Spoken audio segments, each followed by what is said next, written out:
Chapter 7, Sections 1 to 6. 1. Joe. What you say, Loot? I'm going to get married, Joe. Sure you are, Loot, someday. Tapping himself on the chest. What's that, Joe?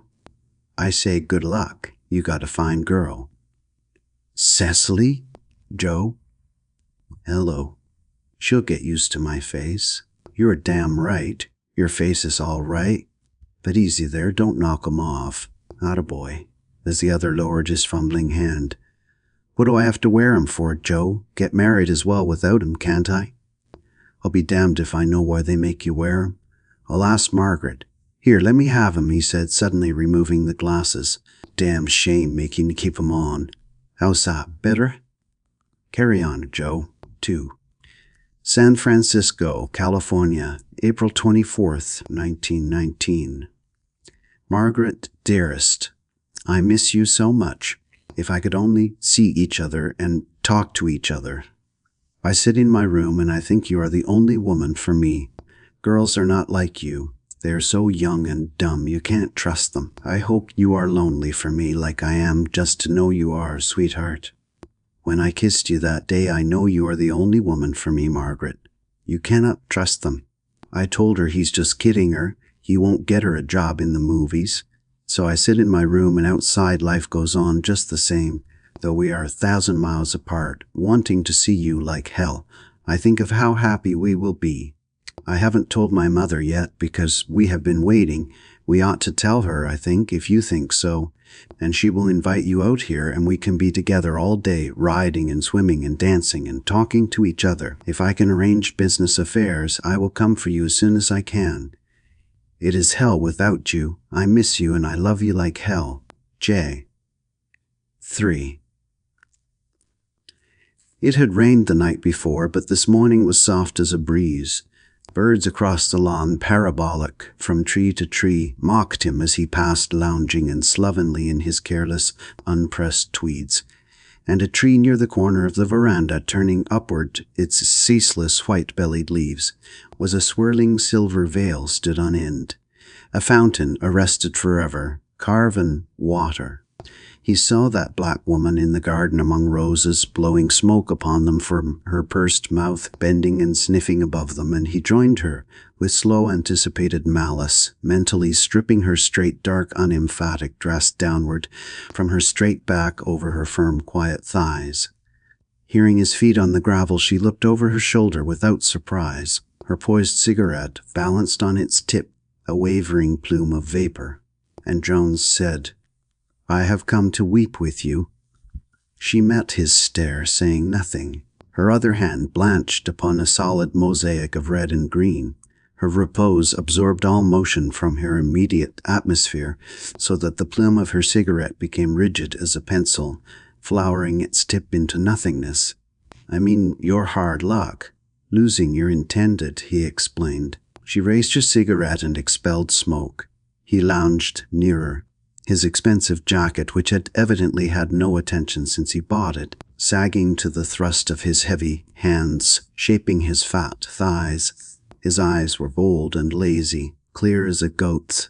She got of him an impression of aped intelligence, imposed on an innate viciousness. The cat that walks by himself. Who are your people, Mr. Jones? She asked after a while. I am the world's little brother. I probably have a bar sinister in my scutcheon. In spite of me, my libido seems to be a complex regarding decency. What does that mean, she wondered. What is your escutcheon, then? One newspaper-wrapped bundle, couchant and rampant. One doorstep stone, on a field noir and damned froid. Device, quand mangerai-je? Oh, a foundling, she smoked again. I believe that is the term. It is too bad we are contemporary. You might have found the thing yourself. I would not have thrown you down. Thrown me down? You can never tell just exactly how dead these soldiers are, can you? You think you have him, and then the devil reveals as much idiocy as a normal, sane person, doesn't he? She skillfully pinched the coal from her cigarette and flipped the stub in a white twinkling arc, grinding the coal under her toe. If that was an implied compliment, only fools imply compliments. The wise man comes right out with it point blank. Imply criticism, unless the criticized is not within earshot. It seems to me that this is a rather precarious doctrine for one who is, if you will pardon me, not exactly a combative sort. Combative? Well, a fighting man, then. I can't imagine you lasting very long in an encounter with, say, Mr. Gilligan.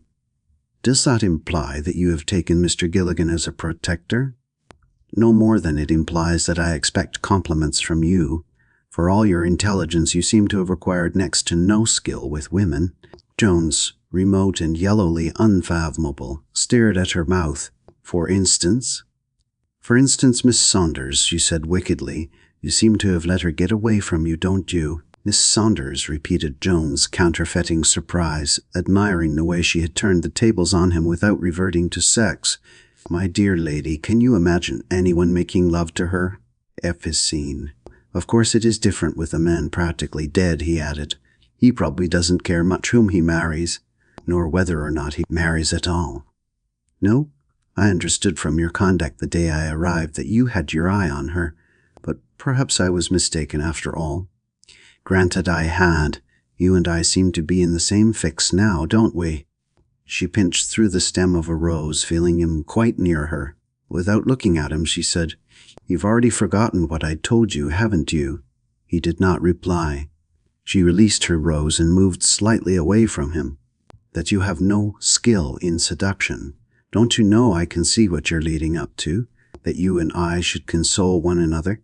That's too childish, even for you. I have had to play at too many of these sexual acrostics with poor boys whom I respected even if I didn't like them. The rose splashed redly against the front of her dark dress. She secured it with a pin. Let me give you some advice, she continued sharply. The next time you try to seduce anyone, don't do it with talk, with words. Women know more about words than men ever will, and they know how little they can ever possibly mean. Jones removed his yellow stare. His next move was quite feminine. He turned and lounged away without a word, for he had seen Emmy, beyond the garden, hanging washed clothes upon a line. Mrs. Powers, looking after his slouching figure, said, Oh. She had just remarked Emmy raising garments to a line with formal gestures like a Greek mask. She watched Jones approach Emmy, saw Emmy when she heard his step, poise a half-raised cloth in a formal arrested gesture, turning her head across her reverted body. Damn the beast, Mrs. Powers thought, wondering whether or not to follow and interfere.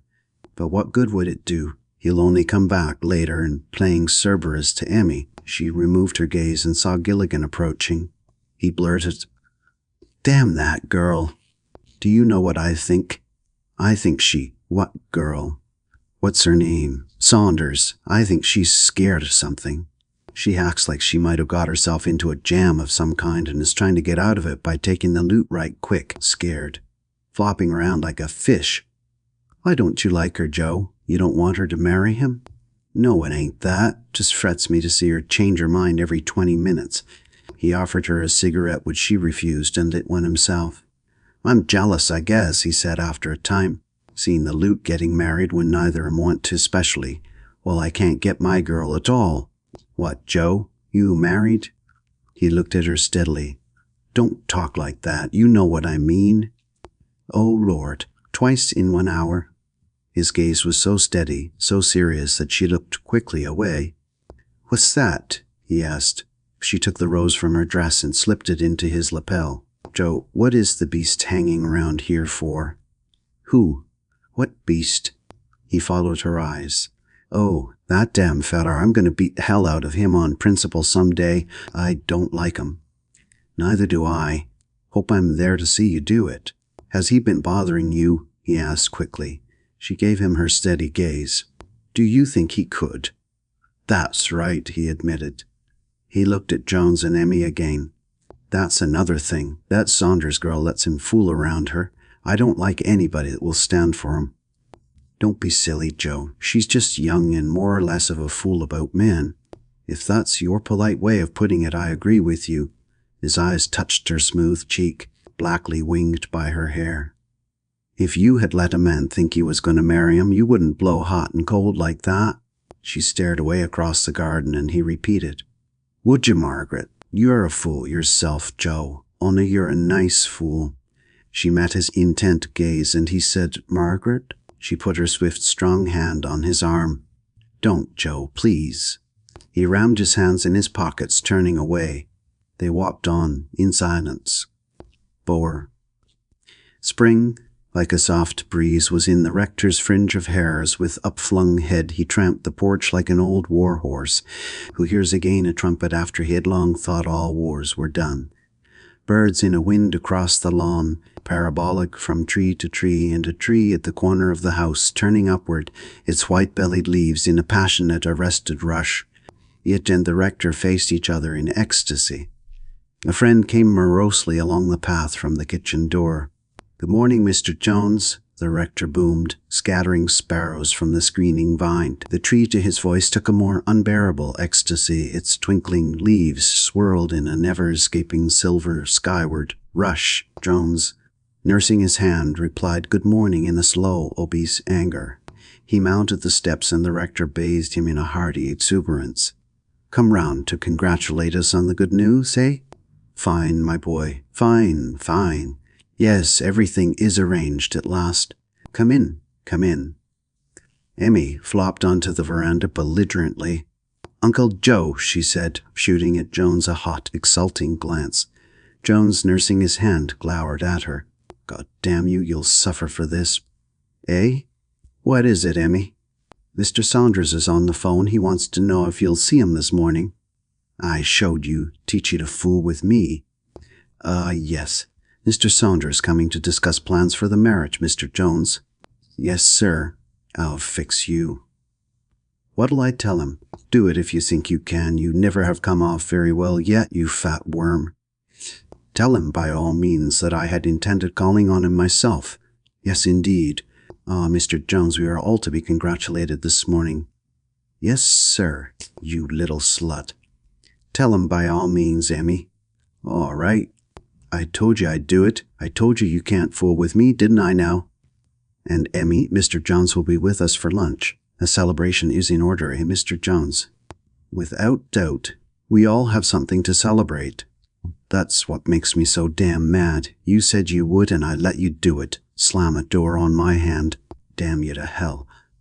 "All right. He can stay if he wants to." "Damn you to hell." Emmy arrowed him another hot, exulting glance and slammed the door as a parting shot. The rector tramped heavily, happily like a boy. "Ah, Mr. Jones, to be young as he is, to have your life circumscribed, moved hither and yonder at the vacillations of such delightful pests. Women. Women. How charming never to know exactly what you want. Well, we men are always so sure we do. Dullness, dullness, Mr. Jones. Perhaps that's why we like them, yet cannot stand very much of them. What do you think?"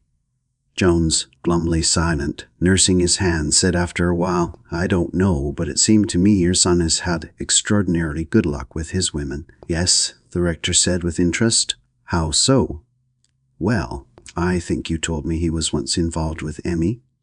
"Well, he no longer remembers Emmy. Damn her soul, slam a door on me.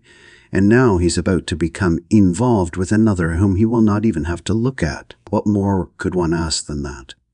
The rector looked at him keenly and kindly a moment. "You've retained several of your youthful characteristics, Mr. Jones." "What do you mean?" asked Jones with defensive belligerence. A car drew up to the gate, and after Mr. Saunders had descended, drove away. One in particular, that of being unnecessarily and pettily brutal about rather insignificant things. "Ah," he added, looking up, "here's Mr. Saunders. Excuse me, will you?" "You will probably find Mrs. Powers and Mr. Gilligan in the garden," he said over his shoulder, greeting his caller. Jones, in a vindictive rage, saw them shake hands. They ignored him, and he lounged viciously past them seeking his pipe. It eluded him, and he cursed it slowly, beating at his various pockets. "I had intended calling upon you today." The rector took his caller affectionately by the elbow. Come in, come in." Mr. Saunders allowed himself to be propelled across the veranda. Murmuring a conventional response, the rector herded him heartily beneath the fanlight. down the dark hall and into the study. Without noticing the caller's air of uncomfortable reserve, he moved a chair for the guest and took his own seat at the desk. Through the window he could see a shallow section of the tree that, unseen but suggested, swirled upward in an ecstasy of never-escaping silver-bellied leaves. The rector's swivel chair protested, tilting. "Oh yes, you smoke cigars, I recall. Matches at your elbow." Mr. Saunders rolled his cigar slowly in his fingers. At last he made up his mind and lit it. "Well, the young people have taken things out of our hands, eh?" The rector spoke round his pipe stem.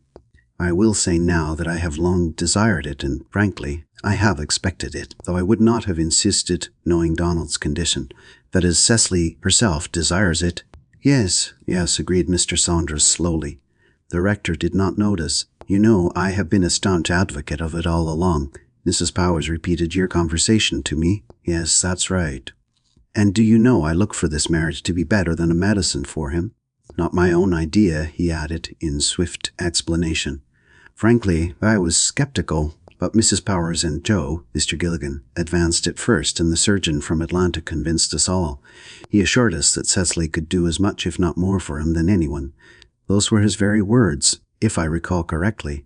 And now, since she desires it so much, since you and her mother support her, do you know," he slapped his collar upon the shoulder, "do you know, were I a betting man, I would wager that we will not know the boy in a year's time." Mr. Saunders had trouble getting his cigar to burn properly. He bit the end from it savagely, then, wreathing his head in smoke, he blurted, "Mrs. Saunders seems to have a few doubts yet." He fanned the smoke away and saw the rector's huge face gone grey and quiet. "Not objections exactly, you understand," he added hurriedly, apologetically. "Damn the woman, why wouldn't she have come herself instead of sending him?" The divine made a clicking sound. "This is bad. I had not expected this. Oh, I am sure we can convince her, you and I, especially with Sis on our side." He had forgotten his own scruples, forgotten that he did not want his daughter to marry anyone. "This is bad," the rector repeated hopelessly. "She will not refuse her consent," Mr. Saunders lied hastily. "It is only that she's not convinced as to its soundness, considering Cecily's youth, you see." He finished with inspiration. "On the contrary, in fact, I only brought it up so that we could have a clear understanding. Don't you think it's best to know all the facts?" Yes. The rector was having trouble with his own tobacco. He put his pipe aside, pushing it away. He rose and tramped heavily along the worn path in the rug. "I'm sorry," said Mr. Saunders. "This was Donald, my son. He's dead." "But come, we're making a mountain out of a molehill," the rector exclaimed at last without conviction. "As you say, if the girl wants to marry Donald, I'm sure her mother will not refuse her consent. What do you think? Shall we call on her? Perhaps she does not understand the situation, that they care for each other so much. She's not seen Donald since he returned, and you know how rumors get about. This was Donald, my son. He's dead." He paused, mountainous and shapeless in his casual black, yearning upon the other. Mr. Saunders rose from his chair, and the rector took his arm lest he escape. "Yes, that is best. We will see her together and talk it over thoroughly before we make a definite decision." Yes, the rector repeated, flogging his own failing conviction, spurring it. "This afternoon, then?" "This afternoon," Mr. Saunders agreed. "Yes, that is our proper course. I'm sure she does not understand." "You don't think she fully understands?" "This was Donald, my son. He's dead." Yes, Mr. Saunders agreed in his turn. Jones found his pipe at last, and nursing his bruised hand, he filled and lit it. 5. She had just met Mrs. Worthington in the store, and they had discussed putting up plums. Then Mrs. Worthington, saying goodbye, waddled away slowly to her car. The Negro driver helped her in with efficient detachment and shut the door. "I'm sprier than her," thought Mrs. Burney, exultantly watching the other's gouty, painful movement. "Spite if she's rich and got a car," she added, feeling better through malice, suppressing her own bone aches, walking sprier than the rich one, spite if she's got money. And here approaching was that strange woman staying at Parson Mahone's, the one that come here with him, and that other man getting herself talked about and right. The one everybody expected to marry him, and that he had throwed down for that boy-chasing Saunders girl. Well, she remarked with comfortable curiosity, peering up into the calm white face of the tall dark woman in her dark dress with its immaculate cuffs and collar. "I hear you're going to have a marriage up at your house. That's so nice for Donald. He's quite sweet on her, ain't he?" "Yes, they were engaged for a long time, you know." "Yes, they was. But folks never thought she'd wait for him, let alone take him sick and scratched up like he is. She's had lots of chances since." "Folks think lots of things that aren't true," Mrs. Powers reminded her, but Mrs. Burney was intent on her own words. "Yes, she's had lots of chances, but then Donald has too, ain't he?" she asked cunningly. "I don't know, you see. I haven't known him very long." "Oh, you ain't? Folks all thought you and him was all friends like." Mrs. Powers looked down at her neat, cramped figure in its airproof black without replying. Mrs. Burney sighed. "Well, marriages is nice. My boy never married. Like's not he would by now. Girls was all crazy about him, only he went to war so young." Her peering, salacious curiosity suddenly left her. "You heard about my boy?" she asked with yearning. "Yes, they told me. Dr. Mahone did. He was a good soldier, wasn't he?" "Yes, and them folks got him killed with just a lot of men around. Nobody to do nothing for him. Seems like they might've took him into a house where women folks could have eased him. Them others came back spry and bragging much as he please. Trust them officers and things not to get hurt." Her washed blue eyes brooded across the quiet square. After a time she said, "You never lost no one you loved in a war, did you?" "No," Mrs. Powers answered gently. "I never thought so," the other one stated fretfully. "You don't look like it, so tall and pretty." "But then most didn't. He was so young," she explained. "So brave." She fumbled with her umbrella. Then she added briskly, "Mahone's boy come back anyway. That's something, especially as he's taking a bride." She became curious again, obscene. "He's all right, ain't he?" "All right? I mean, for marriage. He ain't. It's just, I mean, a man ain't no right to palm himself off on a woman if he ain't." "Good morning," said Mrs. Powers curtly, leaving her cramped and neat in her meticulous airproof black, holding her cotton umbrella like a flag, stubborn, refusing to surrender. 6. You fool. You idiot, marrying a blind man. A man with nothing, practically dead. He is not. He is not. What do you call him then? Aunt Callie Nelson was here the other day saying that the white folks had killed him. You know nigger talk doesn't mean anything. They probably wouldn't let her worry him, so she says he... Nonsense. Aunt Callie has raised more children than I can count. If she says he's sick, he is sick. I don't care. I'm going to marry him." Mrs. Saunders sighed creakingly. Cecily stood before her, flushed and obstinate. "Listen, honey. If you marry him, you are throwing yourself away. All your chances, all your youth and prettiness, all the men that like you, men who are good matches." "I don't care," she repeated stubbornly. "Think. There are so many you can have for the taking. So much you can have. A big wedding in Atlanta, with all your friends for bridesmaids, clothes, a wedding trip, and then to throw yourself away after your father and I have done so much for you. I don't care. I'm going to marry him." "But why? Do you love him?" Yes. "That scar, too?" Cecily's face blanched as she stared at her mother. Her eyes became dark and she raised her hand delicately. Mrs. Saunders took her hand and drew her resisting onto her lap. Cecily protested tautly, but her mother held her, drawing her head down to her shoulder, smoothing her hair. "I'm sorry, baby. I didn't mean to say that. But tell me what it is." Her mother would not fight fair. She knew this with anger, but the older woman's tactics scattered her defenses of anger. She knew she was about to cry. Then it would be all up. "Let me go," she said, struggling, hating her mother's unfairness. "Hush. Hush. There now, lie here and tell me what it is. You must have some other reason." She ceased to struggle and became completely lax. "I haven't. I just want to marry him. Let me go, please, Mama." "Cecily, did your father put this idea in your head?" She shook her head and her mother turned her face up. "Look at me." They stared at each other and Mrs. Saunders repeated, "Tell me what your reason is." "I can't." "You mean you won't?" "I can't tell you." She slipped suddenly from her mother's lap, but Mrs. Saunders held her kneeling against her knee. "I won't," she cried, struggling. The other held her tightly. "You're hurting me. Tell me." Cecily wrenched herself free and stood, I can't tell you. I have just got to marry him."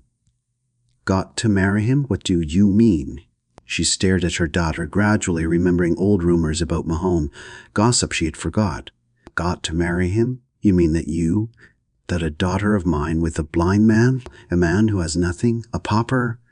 Cecily stared at her mother and her face flamed.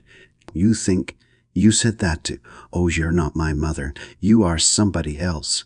Suddenly, she cried like a child, wide-mouthed, not even hiding her face. She whirled, running.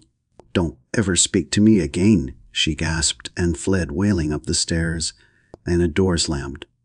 Mrs. Saunders sat, thinking, tapping her teeth monotonously with a fingernail. After a while she rose, and going to the telephone, she called her husband downtown. End of section 23. Read by Sandra. Montreal, 2022. Chapter 7. Continued. Section 7. Voices. The town. "I wonder what that woman that came home with him thinks about it, now he's taken another one. If I were that Saunders girl, I wouldn't take a man that brought another woman right up to my door, you might say. And that new one, what'll she do now? Go away and get another man, I guess. I hope she'll learn enough to get a well one this time. Funny goings on in that house. And a preacher of the gospel, too. Even if he is Episcopal. If he wasn't such a nice man. George Farr. It isn't true, Cecily, darling, sweetheart. You can't. After your body prone and narrow as a pool dividing. The town. I hear that boy of Mahone's, that hurt fellow, and that girl of Saunders are going to get married. My wife said they never would, but I said all the time. Mrs. Burney. Men don't know. They should have looked out for him better, saying he never wanted for nothing. George Farr. Cecily, is this death? The town. There's that soldier that came with Mahone. I guess that woman'll take him now. But maybe she don't have to. He might have been saving time himself. Well, wouldn't you if you was in? Sergeant Madden. Powers. A man's face spitted like a moth on a lance of flame. Powers. Rotten luck for her. Mrs. Burney. Dewey. My boy. Sergeant Madden. No, Mum, he was all right. We did all we could. Cecily Saunders. Yes, Donald. I will get used to your poor face, Donald. George, my dear love, take me away, George. Sergeant Madden. Oh, yes, he was all right. A man on a fire step, screaming with fear. George Farr. Cecily, how could you? The town. That girl, time she was took in hand by somebody, running round town nearly naked. Good thing he's blind, ain't it? I guess she hopes he'll stay blind, too. Margaret Powers. No. Goodbye, dear, dead Dick. Ugly, dead Dick. Joe Gilligan. He's dying. He gets the woman he doesn't want even. While I am not dying. Margaret, what shall I do? What can I say? Emmy. Come here, Emmy. Ah, come to me, Donald. But he's dead. Cecily Saunders. George, my lover, my poor dear, what have we done? Mrs. Burney. Dewey, so brave, so young. This was Donald, my son. He is dead. 8.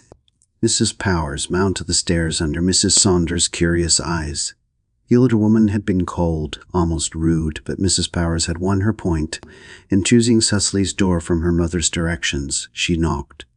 After a while she knocked again and called, Miss Saunders. Silence was again a hushed, tense interval when Cecily's muffled voice came through the door. Go away. Please, she insisted. I want to see you a moment. No, go away. But I must see you. There was no reply, and she added, I have just talked to your mother and to Dr. Mahone. Let me come in, won't you? She heard movement, a bed, then another interval. Fool, taking time to powder her face. But you would too, she told herself. The door opened under her hand. Powder only made the traces of tears more visible, and Cecily turned her back as Mrs. Powers entered the room. She could see the indentation of a body on the bed and a crumpled pillow. Mrs. Powers, not being offered a chair, sat on the foot of the bed, and Cecily, across the room, leaning in a window and staring out, said ungraciously, "What do you want?" "How like her this room is," thought the caller, observing pale maple and a triple mirrored dressing table bearing a collection of fragile crystal and delicate clothing carelessly about on chairs. On the floor, on a chest of drawers, was a small camera picture framed. "May I look?" she asked, knowing instinctively who it was.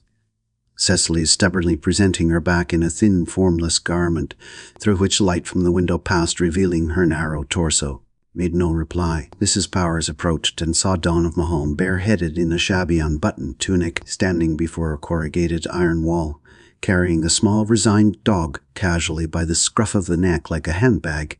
"That's so typical of him, isn't it?" she commented. Cecily said rudely, "What do you want with me?" "That's exactly what your mother asked me, you know. She seemed to think I was interfering also." "Well, aren't you? Nobody asked you to come here." Cecily turned, leaning her hip against the window ledge. "I don't think it's interference when it's warranted, though, do you?" "Warranted? Who asked you to interfere? Did Donald do it, or are you trying to scare me off? You needn't tell me Donald asked you to get him out of it. It'll be a lie." "But I'm not. I don't intend to. I'm trying to help you both." "Oh, you are against me. Everybody's against me except Donald, and you keep him shut up like a prisoner." She turned quickly and leaned her head against the window. Mrs. Powers sat quietly examining her frail, revealed body under the silly garment she wore, a webby, cloying thing worse than nothing, and a fit complement to the single belaced garment it revealed above the long hushed gleams of her stockings. If Cellini had been a hermit priest, he might have imagined her, Mrs. Powers thought, wishing mildly she could see the other naked. At last she rose from the bed and crossed to the window. Cecily kept her head stubbornly averted, and expecting tears, she touched the girl's shoulder. "Cecily," she said quietly. Cecily's green eyes were dry, stony, and she moved swiftly across the room with her delicate, narrow stride. She stood holding the door open. Mrs. Powers at the window did not accept. Did she ever forget herself, she wondered, observing the studied grace of the girl's body turned on the laxed ball of a thigh. Cecily met her gaze with one of haughty, commanding scorn. "Won't you even leave the room when you are asked?" she said, making her swift, coarse voice sound measured and cold. Mrs. Powers, thinking, "Oh, hell, what's the use?" moved so as to lean her thigh against the bed. Cecily, without changing her position, moved the door for emphasis. Standing quietly, watching her studied fragility. "Her legs are rather sweet," she admitted. "But why all this posing for me? I'm not a man." Mrs. Powers ran her palms slowly along the smooth wood of the bed. Suddenly the other slammed the door and returned to the window. Mrs. Powers followed. "Cecily, why can't we talk about it sensibly?" The girl made no reply, ignoring her, crumpling the curtain in her fingers. "Miss Saunders?" "Why can't you let me alone?" Cecily flared suddenly, flaming out at her. "I don't want to talk to you about it. Why do you come to me?" Her eyes darkened. They were no longer hard. "If you want him, take him then. You have every chance you could want, keeping him shut up there so that even I can't see him. But I don't want him. I'm trying to straighten things out for him. Don't you know that if I had wanted him, I would have married him before I brought him home? You tried it and couldn't. That's why you didn't. Oh, don't say it wasn't," she rushed on as the other would have spoken. "I saw it that first day that you were after him. And if you weren't, why do you keep on staying here?"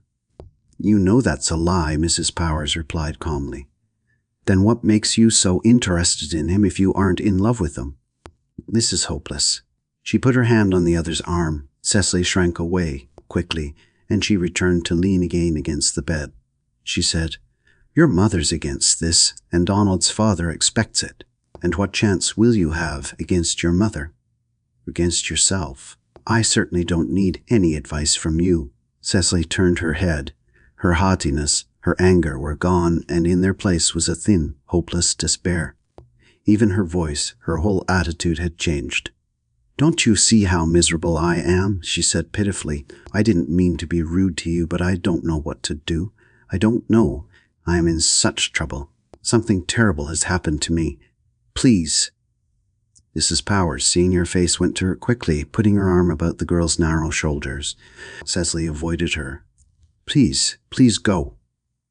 Tell me what it is. No, I can't. Please. They paused, listening. Footsteps approaching, stopped beyond the door. A knock, and her father's voice called her name.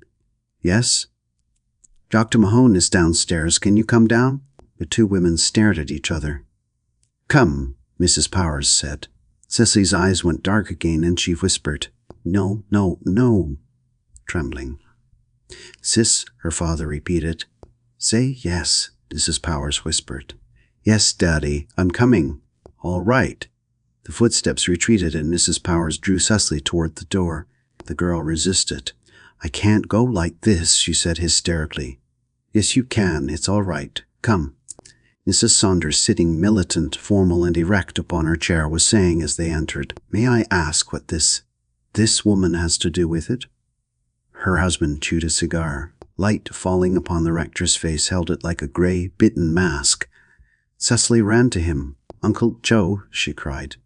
Cecily, her mother said sharply, what do you mean, coming down like that? The rector rose, huge and black, embracing her. Uncle Joe, she repeated, clinging to him. Now, Robert, Mrs. Saunders began, but the rector interrupted her. Cecily, he said, raising her face. She twisted her chin and hid her face against his coat. Robert, said Mrs. Saunders. The rector spoke greyly. Cecily, we have talked it over together, and we think your mother and father. She moved in her silly, revealing garment. Daddy, she exclaimed, staring at her father. He would not meet her gaze, but sat, slowly twisting his cigar. The rector continued. We think that you will only... They say that Donald is going to die, Cecily, he finished. Lithe as a sapling, she thrust herself backward against his arm, bending to see his face, staring at him. Oh, Uncle Joe, have you gone back on me too? She cried, passionately. 9. George Farr had been quite drunk for a week. His friend, the drug clerk, thought he was going crazy. He had become a local landmark, a tradition. Even the town soaks began to look upon him with respect, calling him by his given name, swearing undying devotion to him. In the intervals of belligerent or rollicking or maudlin inebriation, he knew periods of devastating despair like a monstrous bliss, like that of a caged animal, of a man being slowly tortured to death, a minor monotony of pain. As a rule, though, he managed to stay fairly drunk, her narrow body sweetly dividing, naked, have another drink. I'll kill you if you keep on fooling around her. My girl, her narrow. Another drink. Oh God, sweetly dividing for another. Have drink, what hell I care. Oh God. Though nice people no longer spoke to him on the streets, he was, after a fashion, cared for and protected by casual acquaintances and friends, both black and white, as in the way of small towns particularly, and of the inferior classes anywhere. He sat glassy-eyed among tried smells, among noises, at an oilcloth-covered table. Clover blossoms, sang in a nasal voice terribly. The melody ticked off at spaced intervals by a small monotonous sound, like a clock bomb going off like this. Clop, tick, ver, tick, ver, tick, tick, bull, tick, tick, tick, tick. Beside him sat two of his new companions, quarreling, spitting, holding hands, and weeping over the cracked interminability of the phonograph record. Clover blossoms, it repeated with saccharine passion.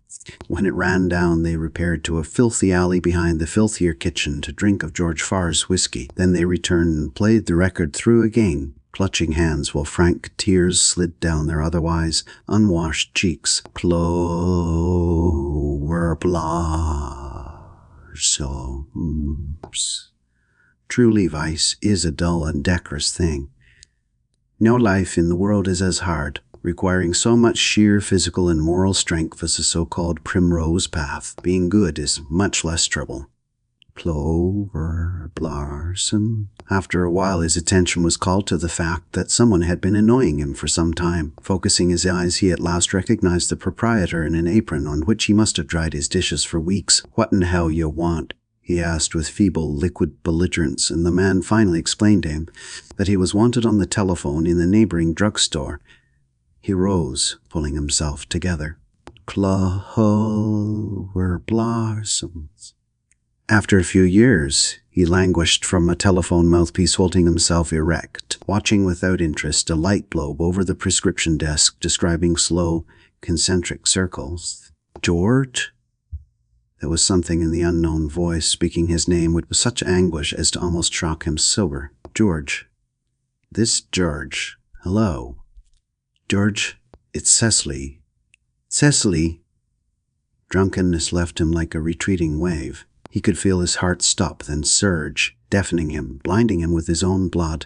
"George, do you hear me?" Ah, George, to have been drunk now. "Cecily. Oh, Cecily." "Yes, yes," gripping the instrument as though this would keep her against escape. "Yes, Cecily. Cecily, it's George. Come to me now, at once. Yes, yes, now. Come, George, darling. Hurry, hurry." "Yes," he cried again. "Hello, hello?" The line made no response. He waited, but it was dead. His heart pounded and pounded, hotly. He could taste his own hot, bitter blood in his throat. "Cecily. Oh, Cecily." He plunged down the length of the store, and while a middle-aged clerk filling a prescription poised his bottle to watch in dull amazement, George Farr tore his shirt open at the throat and thrust his whole head beneath a gushing water tap in a frenzy of activity. "Cecily. Oh, Cecily." 10. He seemed so old, so tired as he sat at the head of the table toying with his food as if the very fibre of him had lost all resilience. Gilligan ate with his usual informal appetite, and Donald and Emmy sat side by side so that Emmy could help him. Emmy enjoyed mothering him, now that she could never have him again for a lover. She objected with passionate ardour when Mrs. Powers offered to relieve her. The Donald she had known was dead. This one was but a sorry substitute, but Emmy was going to make the best of it, as women will. She had even got accustomed to taking her food after it had cooled. Mrs. Powers sat watching them. Emmy's shock of no particular colour hair was near his worn head in intent devotion. Her labour-worried hand seemed to have an eye of its own, so quick, so tender it was to anticipate him and guide his hand with the food she had prepared for him. Mrs. Powers wondered which Donald Emmy loved the more, wondering if she had not perhaps forgotten the former one completely, save as a symbol of sorrow. Then the amazing logical thought occurred to her that here was the woman for Donald to marry. Of course it was. Why had no one thought of that before? Then she told herself that no one had done very much thinking during the whole affair, that it had got on without any particular drain on any intelligence. Why did we take it for granted that he must marry Cecily and no other? Yet we all accepted it as an arbitrary fact, and off we went with our eyes closed and our mouths open like hounds in full cry. But would Emmy take him? Wouldn't she be so frightened at the prospect that she'd be too self-conscious with him afterward to care for him as skillfully as she does now? Wouldn't it cause her to confuse in her mind to his detriment two separate Donalds, a lover and an invalid? I wonder what Joe will think about it. She looked at Emmy, impersonal as omnipotence, helping Donald with effacing skill, seeming to envelop him, yet never touching him. Anyway, I'll ask her, she thought, sipping her tea. Night was come.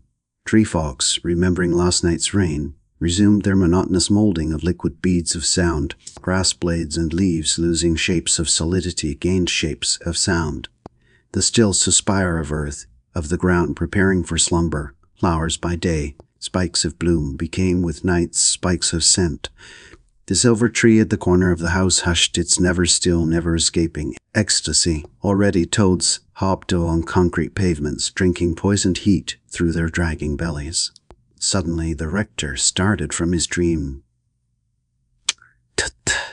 We are making mountains from molehills as usual. If she wants to marry Donald, I'm sure her people will not withhold their consent always. Why should they object to their daughter marrying him? Do you know— Hush, she said. He looked up at her, startled. Then, seeing her warning glance touch Mahon's oblivious head, he understood. She saw Emmy's wide, shocked eyes on her, and she rose at her place. You're through, aren't you? She said to the rector. Suppose we go to the study. Mahon sat quiet, chewing. She could not tell whether or not he'd heard. She passed behind Emmy and, leaning to her, whispered, "I want to speak to you. Don't say anything to Donald." The rector, preceding her, fumbled the light on in the study. "You must be careful," she told him, "how you talk before him, how you tell him." "Yes," he agreed apologetically. "I was so deep in thought." "I know you were. I don't think it's necessary to tell him at all until he asks. And that will never be. She loves Donald. She will not let her people prevent her marrying him. I'm not customarily in favor of such a procedure as instigating a young woman to marry against your parents' wishes, but in this case, do you not think that I am inconsistent? That I am partial because my son is involved?" "No, no, of course not. Don't you agree with me that Cecily will insist on the wedding?" "Yes, indeed." What else could she say? Gilligan and Mahone had gone, and Emmy was clearing the table when she returned. Emmy whirled upon her. "She ain't going to take him?" "What was Uncle Joe saying?" "Her people don't like the idea, that's all. She hasn't refused, but I think we'd better stop it now, Emmy. She's changed her mind so often nobody can tell what she'll do." Emmy turned back to the table, lowering her head, scraping a plate. Mrs. Powers watched her busy elbow, hearing the little clashing noises of china and silver. A bowl of white roses shattered slowly upon the center of the table. "What do you think, Emmy?" "I don't know," Emmy replied sullenly. "She ain't my kind. I don't know nothing about it." Mrs. Powers approached the table. "Emmy," she said. The other did not raise her head, made no reply. She turned the girl gently by the shoulder. "Would you marry him, Emmy?" Emmy straightened hotly, clutching a plate and a fork. "Me? Me marry him? Me take another's leavings?" Donald. And her leavings at that. Her that's run after every boy in town, dressed up in her silk clothes. Mrs. Powers moved back to the door, and Emmy scraped dishes fiercely. This plate became blurred. She blinked and saw something splash on it. "She shan't see me cry," she whispered passionately, bending her head lower, waiting for Mrs. Powers to ask her again. Donald. When she was young, going to school in the spring, having to wear coarse dresses and shoes while other girls wore silk and thin leather, being not pretty at all while other girls were pretty, walking home to where work waited her, while other girls were riding in cars or having ice cream or talking to boys and dancing with them, with boys that had no use for her. Sometimes he would step out beside her, so still, so quick, all of a sudden, and she didn't mind not having silk. And when they swam and fished and roamed the woods together, she forgot she wasn't pretty even, because he was beautiful, with his body all brown and quick, so still, making her feel beautiful too. And when he said, "Come here, Emmy," she went to him, and wet grass and dew under her and over her his head, with the whole sky for a crown and the moon running on them like water that wasn't wet and that you couldn't feel. Marry him? Yes. Let him be sick. She would cure him. Let him be a Donald that had forgotten her. She'd not forgotten. She could remember enough for both of them. Yes, she cried soundlessly, stacking dishes, waiting for Mrs. Powers to ask her again. Her red hands were blind. Tears splashed fatly on her wrists. Yes, trying to think it so loudly that the other must hear. "She shan't see me cry," she whispered again, but the other woman only stood in the door watching her busy back. So she gathered up the dishes slowly, there being no reason to linger any longer. Keeping her head averted, she carried the dishes to the pantry door, slowly, waiting for the other to speak again. But the other woman said nothing, and Emmy left the room, her pride forbidding her to let the other see her tears. 11. The study was dark when she passed, but she could see the rector's head in dim silhouette against the more spacious darkness outside the window. She passed slowly onto the veranda, leaning her quiet, tall body against a column in the darkness beyond the fan of light from the door. She listened to the hushed myriad life of night things, to the slow voices of people passing unseen along an unseen street, watching the hurried staring twin eyes of motor cars like restless insects. A car, slowing, drew up to the corner, and after a while a dark figure came along the pale gravel of the path, hurried yet diffident. It paused and screamed delicately in mid-path. Then it sped on toward the steps where it stopped again, and Mrs. Powers stepped forward from beside her post. "Oh," gasped Miss Cecily Saunders, starting, lifting her hand slimly against her dark dress. "Mrs. Powers?" Yes. Come in, won't you? Cecily ran with nervous grace up the steps. It was a frog, she explained between her quick respirations. I nearly stepped. Ugh. She shuddered. A slim, muted flame hushed darkly in dark clothing. Is Uncle Joe here? May I? Her voice died away diffidently. He's in the study, Mrs. Powers answered. What has happened to her? She thought. Cecily stood so that the light from the hall fell full on her. There was in her face a thin, nervous despair, a hopeless recklessness, and she stared at the other woman's shadowed face for a long moment. Then she said, Thank you, thank you. Suddenly, hysterically, and ran quickly into the house. Mrs. Powers looked after her, then following saw her dark dress. She's going away, Mrs. Powers thought, with conviction. Cecily flew on ahead like a slim dark bird into the unlighted study. Uncle Joe, she said, poised, touching either side of the doorframe. The rector's chair creaked suddenly. Eh? He said, and the girl sailed across the room like a bat, dark in the darkness, sinking at his feet, clutching his knees. He tried to raise her, but she clung to his legs the tighter, burrowing her head into his lap. Uncle Joe, forgive me. Forgive me. Yes, yes, I knew you would come to us. I told them. No. You've always been so good, so sweet to me that I couldn't. She clutched him again fiercely. Cecily, what is it? Now, you mustn't cry about it. Come now, what is it? Knowing a sharp premonition, he raised her face, trying to see it, but it was only a formless, soft blur warmly in his hands. Say you forgive me first, dear Uncle Joe, won't you? Say it, say it. If you won't forgive me, I don't know what'll become of me.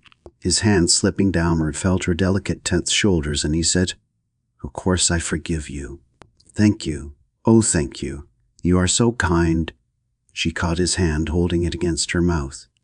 What is it, Cecily? He asked quietly, trying to soothe her. She raised her head. I'm going away. And you aren't going to marry Donald?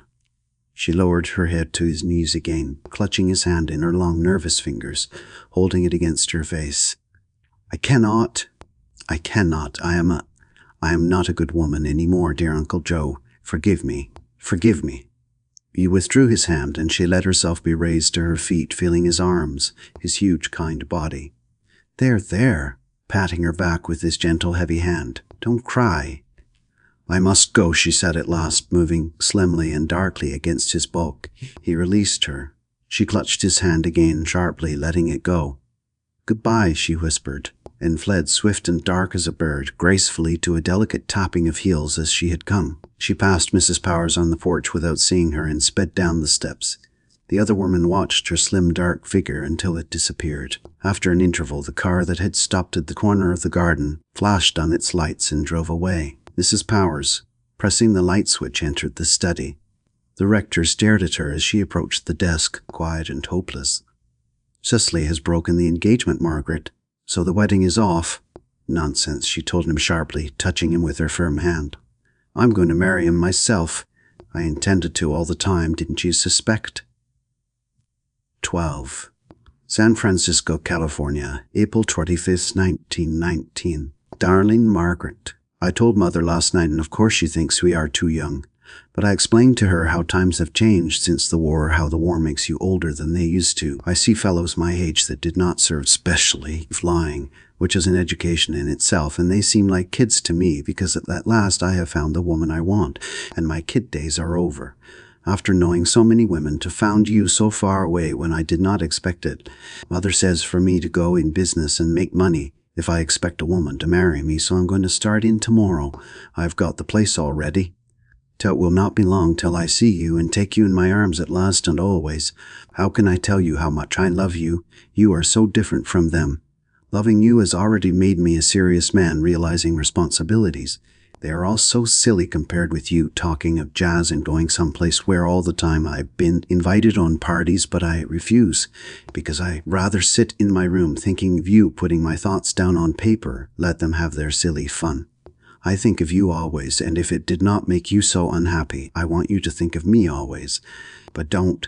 I would not make you unhappy at all, my own dearest. So think of me, and remember I love you only, and will love you only. Will love you always. Forever yours, Julian. 13. The Baptist minister, a young dervish in a white lawn tie, being most available, came and did his duty and went away. He was young and fearfully conscientious and kind-hearted, upright and passionately desirous of doing good, so much so that he was a bore. But he had soldiered after a fashion, and he liked and respected Dr. Mahone, refusing to believe that simply because Dr. Mahone was Episcopal he was going to hell as soon as he died. He wished them luck and fled busily away, answering his own obscure compulsions. They watched his busy, energetic backside until he was out of sight. Then Gilligan silently helped Mahone down the steps and across the lawn to his favorite seat beneath the tree. The new Mrs. Mahone walked silently beside them. Silence was her wont, but not Gilligan's. Yet he had spoken no word to her. Walking near him, she put out her hand and touched his arm. He turned to her, a face so bleak, so reft, that she knew a sharp revulsion, a sickness with everything. "Dick, Dick, how well you got out of this mess." She looked quickly away across the garden beyond the spire where pigeons crooned the afternoon away, unemphatic as sleep, biting her lips. Married, she had never felt so alone. "Gilligan," settled Mahone in his chair with his impersonal, half-reckless care. Mahone said, "Well, Joe, I'm married at last." "Yes," answered Gilligan. His careless spontaneity was gone. Even Mahone noticed it in his dim, oblivious way. "I say, Joe." "What is it, Lute?" Mahone was silent, and his wife took her customary chair, leaning back and staring up into the tree. He said at last, "Carry on, Joe." "Not now, Lute. I don't feel so many. Think I'll take a walk," he answered, feeling Mrs. Mahone's eyes on him. He met her gaze harshly, combatively. "Joe," she said, quietly, bitterly. Gilligan saw her pallid face, her dark, unhappy eyes, her mouth like a tarred scar, and he knew shame. His own bleak face softened. "All right, Lute," he said, quietly matching her tone, with a trace of his old ambiguous unseriousness. "What'll it be?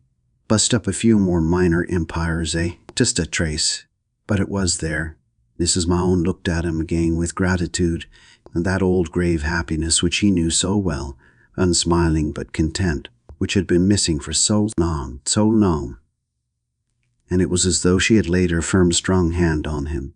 He looked quickly away from her face, sad and happy, not bitter any more. "Carry on, Joe." End of section 24. Read by Sandra, Montreal, 2022. Chapter 8. San Francisco, California, April 27th, 1919. My dearest sweetheart. Just a line to let you know that I've gone into business, into the banking business, making money for you, to give ourselves the position in the world you deserve and a home of our own. The work is congenial, talking to other people in the business that don't know anything about aviation. All they think about is going out to dance with men. Every day means one day less for us to be with you forever. All my love. Yours forever, Julian. 2. 9-day or 90-day or 900-day sensations have a happy faculty for passing away into the oblivion whence pass sooner or later all of men's inventions. Keeps from getting the world all cluttered up. You say right off that this is God's work, but it must be a woman. No man could be so utilitarian. But then women preserve only those things which can or might be used again. So this theory is also exploded. After a while, there were no more of the local curious to call. After a while, those who had said, "I told you so," when Miss Cecily Saunders let it be known that she would marry the parson's son, and who said, "I told you so," when she did not marry the parson's son, forgot about it. There were other things to think and talk of. This was the lying-in period of the KKK, and the lying-out period of Mr. Wilson, a democratish gentleman living in Washington, D.C. Besides, it was all legal now. Miss Cecily Saunders was safely married, though nobody knows where they was from the time they drove out of town in George Farr's car until they was properly married by a priest in Atlanta the next day. But then I always told you about that girl. They all hoped for the worst. And that Mrs. What's-her-name, that tall black-headed woman at Mahone's, had at last married someone, putting an end to that equivocal situation. And so April became May. There were fair days when the sun, becoming warmer and warmer, rising, drank off the dew, and flowers bloomed like girls ready for a ball, then drooped in the languorous fulsome heat like girls after the ball. When earth, like a fat woman, recklessly trying giddy hat after hat, trying a trimming of apple and pear and peach, threw it away, tried narcissi and jonquil and flag, threw it away, so early flowers bloomed and passed, and later flowers bloomed to fade and fall, giving place to yet later ones. Fruit blossoms were gone, pear was forgotten. What were once tall candlesticks, silvery with white bloom, were now tall jade candlesticks of leaves beneath the blue cathedral of sky, across which in hushed processional went clouds like choir boys, slow and surpliced. Leaves grew larger and greener until all rumor of azure and silver and pink had gone from them. Birds sang and made love and married and built houses in them, and in the tree at the corner of the house that yet swirled its white-bellied leaves in never-escaping skyward ecstasies, bees broke clover upon the lawn, interrupted at intervals by the lawn-mower and its informal, languid conductor. Their mode of life had not changed. The rector was neither happy nor unhappy, neither resigned nor protesting. Occasionally he entered some dream within himself. He conducted services in the dim oaken tunnel of the church, while his flock hissed softly among themselves or slept between the responses, while pigeons held their own crooning rituals of audible slumber in the spire, that arcing across motionless young clouds seemed slow and imminent with ruin. He married 2 people and buried 1. Gilligan found this ominous and said so aloud. Mrs. Mahone found this silly and said so aloud. Mrs. Worthington sent her car for them at times, and they drove into the country, regretting the dogwood. The 3 of them, 2 of them did, that is, Mahone had forgotten what dogwood was. The 3 of them sat beneath the tree, while one of them wallowed manfully among polysyllabics, and another of them sat motionless, neither asleep nor awake. They could never tell whether or not he heard. Nor could they ever tell whether or not he knew whom he had married. Perhaps he didn't care. Emmy, efficient and gentle, mothering him, was a trifle subdued. Gilligan still slept on his cot at the foot of Mahone's bed lest he be needed. "You 2 are the ones who should have married him," his wife remarked with quiet wit. 3. Mrs. Mahone and Gilligan had resumed their old status of companionship and quiet pleasure in each other's company. Now that he no longer hoped to marry her, she could be freer with him. "Perhaps this is what we needed, Joe. Anyway, I never knew anyone I liked half this much." They walked slowly in the garden along the avenue of roses, which passed beneath the 2 oaks, beyond which, against a wall, poplars in a restless formal row were like columns of a temple. "You're easy pleased, then," Gilligan answered with sour assumed moroseness. He didn't have to tell her how much he liked her. "Poor Joe," she said. "Cigarette, please." "Poor you," he retorted, giving her one. "I'm all right. I ain't married." "You can't escape forever, though. You're too nice. Safe for the family. We'll stand hitched." "Is that a bargain?" he asked. "Sufficient unto the day, Joe." After a while he stayed her with his hand. "Listen." They halted, and she stared at him intently. "What?" "There's that damn mockingbird again. Hear him? What's he got to sing about, d'you reckon? He's got plenty to sing about. April's got to be May, and still spring isn't half over. Listen." 4. Emmy had become an obsession with Denarius Jones. Such an obsession that it had got completely out of the realm of sex into that of mathematics. Like a paranoia, he manufactured chances to see her, only to be repulsed. He lay in wait for her like a highwayman. He begged, he threatened, he tried physical strength, and he was repulsed. It had got to where, had she acceded suddenly, he would have been completely reft of one of his motivating impulses, of his elemental impulse to live. He might have died. Yet he knew that if he didn't get her soon, he would become crazy, an imbecile. After a time it assumed the magic of numbers. He had failed twice. This time success must be his, or the whole cosmic scheme would crumble, hurling him screaming into blackness where no blackness was, death where death was not. Janarius Jones, by nature and inclination a Turk, was also becoming an Oriental. He felt that his number must come. The fact that it would not was making an idiot of him. He dreamed of her at night. He mistook other women for her, other voices for hers. He hung skulking about the rectory at all hours, too wrought up to come in where he might have to converse sanely with sane people. Sometimes the rector, tramping huge and oblivious in his dream, flushed him in out-of-the-way corners of concealment, flushed him without surprise. "Ah, Mr. Jones," he would say, starting like a goaded elephant. "Good morning." "Good morning, sir," Jones would reply, his eyes glued on the house. "You're out for a walk?" "Yes, sir. Yes, sir." And Jones would walk hurriedly away in an opposite direction as the rector, entering his dream again, resumed his own. Emmy told Mrs. Mahone of this with scornful contempt.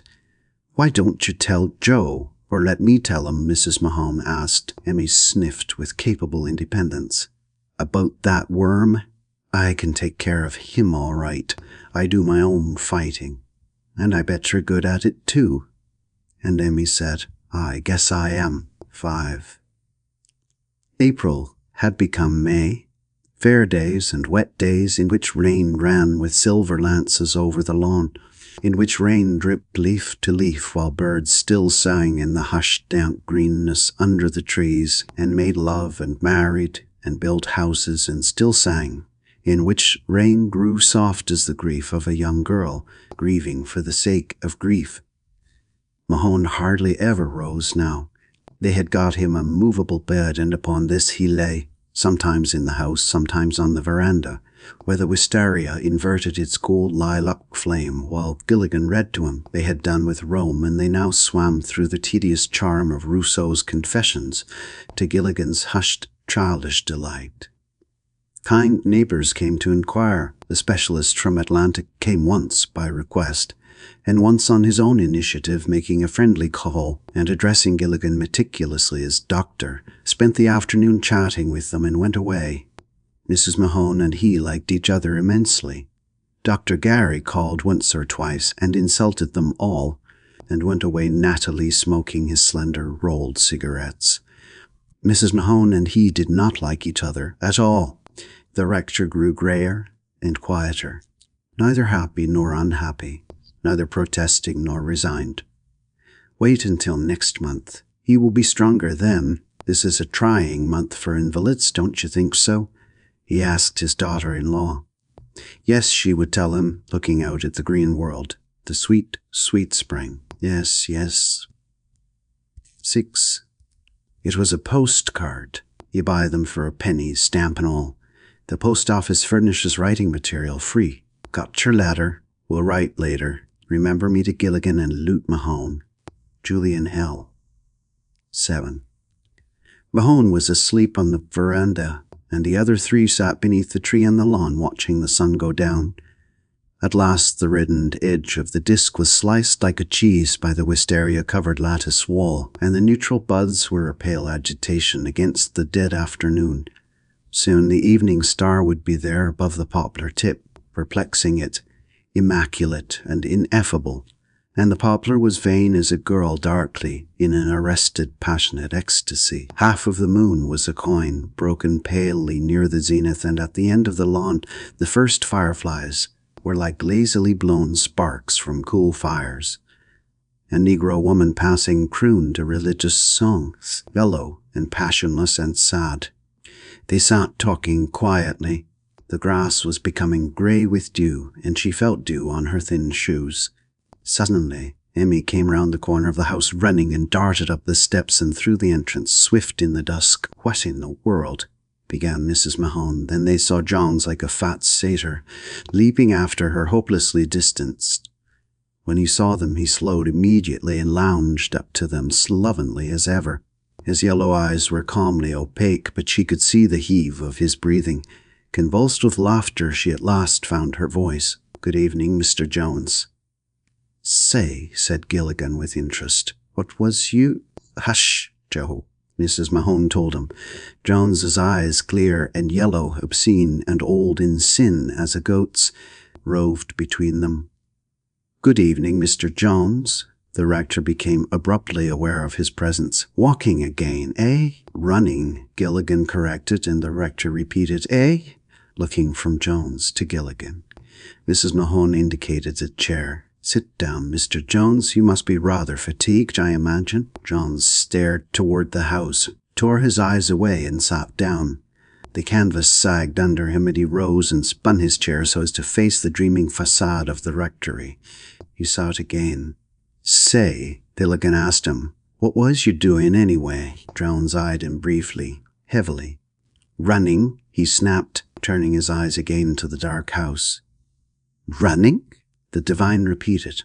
"I know. I seen that much from here. What was you running for?" I asked.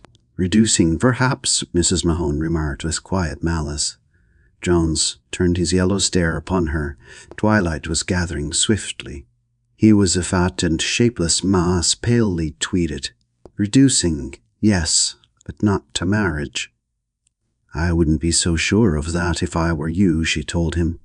"A courtship like that will soon reduce you to anything, almost." "Yeah," Gilligan amended. "If that's the only way you got to get a wife, you better pick out another one besides Emmy. You be his shadow, time you catch her. That is," he added, "if you aim to do your courting on foot." "What's this?" the rector asked.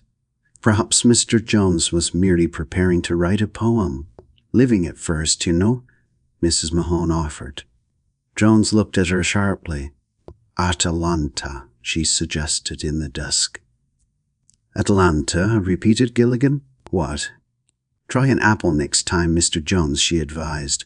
"Or a handful of salt, Mr. Jones," added Gilligan in a thin falsetto, then in his natural voice. "But what's Atlanta got?" Or a cherry, Mr. Gilligan," said Jones viciously. "But then I am not God, you know." "Shut your mouth, Cello," Gilligan told him roughly. "What's this?" the rector repeated. Jones turned to him heavily explanatory. "It means, sir, that Mr. Gilligan is under the impression that his wit is of as much importance to me as my actions are to him." "Not me," denied Gilligan with warmth. "You and me don't have the same thoughts about anything, fella." "Why shouldn't they be?" the rector asked. "It is but natural to believe that one's actions and thoughts are as important to others as they are to oneself, is it not?" Gilligan gave this his entire attention. It was getting above his head, beyond his depth. But Jones was something tangible, and he had already chosen Jones for his own. "Naturally," agreed Jones with patronage. "There is a kinship between the human instruments of all action and thought and emotion. Napoleon thought that his actions were important. Swift thought his emotions were important. Savonarola thought his beliefs were important, and they were. But we're discussing Mr. Gilligan." "Say," began Gilligan. "Very apt, Mr. Jones," murmured Mrs. Mahone above the suggested triangle of her cuffs and collar. "A soldier, a priest, and a dyspeptic." "Say," Gilligan repeated. "Who's Swift, anyway? I kind of got bobbed up back there." "Mr. Jones is, according to his own statement. You are Napoleon, Joe." "Him? Not quite swift enough to get himself a girl, though, way he was gaining on Emmy. You ought to have a bicycle," he suggested. "There's your answer, Mr. Jones," the rector told him. Jones looked toward Gilligan's fading figure in disgust, like that of a swordsman who's been disarmed by a peasant with a pitchfork. "That's what association with the clergy does for you," he said crassly. "What is it?" Gilligan asked. "What did I say wrong?" Mrs. Mahone leaned over and squeezed his arm. "You didn't say anything wrong, Joe. You were grand." Jones glowered sullenly in the dusk. "By the way," he said suddenly, "how is your husband today?" "Just the same, thank you." "Stands wedded life as well as can be expected, does he?" She ignored this. Gilligan watched him in leashed anticipation. He continued, "That's too bad. You had expected great things from marriage, hadn't you? Sort of a miraculous rejuvenation?" "Shut up, Cello," Gilligan told him. "What you mean, anyway?" "Nothing, Mr. Galahad. Nothing at all. I merely made a civil inquiry. Shows that when a man marries, his troubles continue, doesn't it?" Then you oughtn't to have no worries about your troubles, Gilligan told him savagely. What? I mean, if you don't have no better luck than you have twice that I know of. He has a good excuse for one failure, Joe, Mrs. Mahone said. They both looked toward her voice. The sky was bold with still disseminated light that cast no shadow, and branches of trees were rigid as coral in a mellow, tideless sea. Mr. Jones says that to make love to Miss Saunders would be epicene. Epicene, what's that? Shall I tell him, Mr. Jones, or will you? Certainly, you intend to anyway, don't you? Epicene is something you want and can't get, Joe. Jones rose viciously. If you will allow me, I'll retire, I think, he said savagely. Good evening. Sure, agreed Gilligan with alacrity, rising also. I'll see Mr. Jones to the gate. He might get mixed up and head for the kitchen by mistake. Emmy might be one of them epicines, too. Without seeming to hurry, Jones faded briskly away. Gilligan sprang after him. Jones, sensing him, whirled in the dusk, and Gilligan leaped upon him. For the good of your soul, Gilligan told him joyously. You might say that's what running with preachers does for you, mightn't you?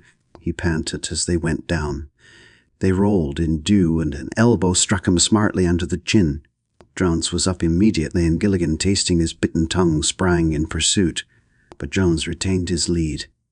He has sure learned to run from somebody, Gilligan grunted. Practicing on Emmy so much, I guess. Wished I was Emmy now, till I catch him. Jones doubled the house and plunged into the dreaming garden. Gilligan, turning the corner of the house, saw the hushed expanse where his enemy was, but his enemy himself was out of sight. Roses bloomed quietly under the imminence of night. Hyacinths swung pale bells, waiting for another day. Dusk was a dream of arrested time. The mockingbird rippled it tentatively, and everywhere blooms slept passionately, waiting for tomorrow. But Jones was gone. He stopped to listen upon the paling gravel between the slow, unpickable passion of roses, seeing the pale, broken coin of the moon attain a richer luster against the unemphatic sky. Gilligan stilled his heaving lungs to listen, but he heard nothing. Then he began systematically to beat the firefly-starred, scented dusk of the garden, beating all available cover, leaving not a blade of grass unturned. But Jones had got clean away. The slow hands of dusk had removed him as cleanly as the prestidigitator reaves a rabbit from an immaculate hat. He stood in the center of the garden and cursed Jones thoroughly on the off chance that he might be within hearing. Then Gilligan slowly retraced his steps, retracing the course of the race through the palpable violet dusk. He passed the unlighted house where Emmy went somewhere about her duties, where at the corner of the veranda near the silver trees twilight music ecstasy. Mahone slept on his movable bed and on across the lawn, while evening, like a ship with twilight-colored sails, dreamed on down the world. The chairs were formless blurs beneath the tree, and Mrs. Mahone's presence was indicated principally by her white collar and cuffs. As he approached, he could see dimly the rector reclined in slumber, and the woman's dark dress shaped her against the dull white of her canvas chair. Her face was pallid, winged either side by her hair. She raised her hand as he drew near. "He's asleep," she whispered as he sat beside her. "He got away, damn him," he told her in exasperation. "Too bad. Better luck next time." "You bet. And there'll be a next time as soon as I see him again." Night was almost come. Light, all light, passed from the world, from the earth, and leaves were still. Night was almost come, but not quite. Day was almost gone, but not quite. Her shoes were quite soaked in dew. "How long he has slept." She broke the silence diffidently. "We'll have to wake him soon for supper." Gilligan stirred in his chair, and almost as she spoke the rector sat, hugely and suddenly, up. "Wait, Donald," he said, lumbering to his feet. With elephantine swiftness he hurried across the lawn toward the darkly dreaming house. Did he call? They spoke together in a dark foreboding. They half rose and stared toward the house, then at each other's indistinct white face. "Did you?" The question hung poised in the dusk between them, and here was the evening star, bloomed miraculously at the poplar's tip. and the slender tree was a leafed and passionate Atalanta, poisoning her golden apple. "No, did you?" he replied, but they heard nothing. "He dreamed," she said. "Yes," Gilligan agreed, "he dreamed." 8. Donald Nahome lay quietly conscious of unseen, forgotten spring, of greenness neither recalled nor forgot. After a time, the nothingness in which he lived took him wholly again, but restlessly. It was like a sea into which he could neither completely pass nor completely go away from. Day became afternoon, became dusk and imminent evening. Evening, like a ship with twilight-colored sails, dreamed down the world darkly toward darkness. And suddenly he found that he was passing from the dark world in which he'd lived for a time he could not remember, again into a day that had long passed, that had already been spent by those who lived and wept and died, and so, remembering it, this day was his alone, the one trophy he had reft from time and space. Per ardua ad astra. "I never knew I could carry this much petrol," he thought in unsurprised ubiquity, leaving a darkness he did not remember for a day he had long forgot. Finding that the day, his own familiar day, was approaching noon. It must be about 10 o'clock, for the sun was getting overhead and a few degrees behind him, because he could see the shadow of his head bisecting in an old familiarity the hand which held the control column and the shadow of the cockpit rim across his flanks, filling his lap, while the sun fell almost directly downward upon his other hand, lying idly on the edge of the fuselage. Even the staggered lower wing was partly shadowed by the upper one. "Yes, it is about 10, he thought, with a sense of familiarity. Soon he would look at the time and make sure. But now, with the quick skill of practice and habit, he swept the horizon with a brief observing glance, casting a look above, banking slightly to see behind. All clear. The only craft in sight were far away to the left, a cumbersome observation plane doing artillery work. A brief glance divulged a pair of scouts high above it, and above these he knew were probably 2 more. "I'd have a look," he thought, knowing instinctively that they were Huns, calculating whether or not he could reach the spotter before the protecting scouts saw him. "No, I guess not," he decided. "Better get on home. Fuel's low." He settled his swinging compass needle. Ahead of him and to the right, far away, what was once Ypres was like the cracked scab on an ancient festering sore. Beneath him were other shining sores lividly on a corpse that would not be let to die. He passed on lonely and remote as a gull. Then suddenly it was as if a cold wind had blown upon him. What is it, he thought? It was that the sun had been suddenly blotted from him. The empty world, the sky were yet filled with lazy spring sunlight, but the sun that had been full upon him had been brushed away as by a hand. In the moment of realizing this, cursing his stupidity, he dived steeply, slipping to the left. 5 threads of vapor passed between the upper and lower planes, each one nearer his body. Then he felt 2 distinct shocks at the base of his skull, and vision was reft from him as if a button somewhere had been pressed. His trained hand nosed the machine up smartly, and finding the Vickers release in the darkness, he fired into the bland morning, marbled and imminent with March. Sight flickered on again like a poorly made electrical contact. He watched holes pitting into the fabric near him like a miraculous smallpox, and as he hung poised, firing into the sky, a dial on his instrument board exploded with a small sound. Then he felt his hand, saw his glove burst, saw his bared bones. Then sight flashed off again, and he felt himself lurch, falling until his belt caught him sharply across the abdomen, and he heard something gnawing through his frontal bone like mice.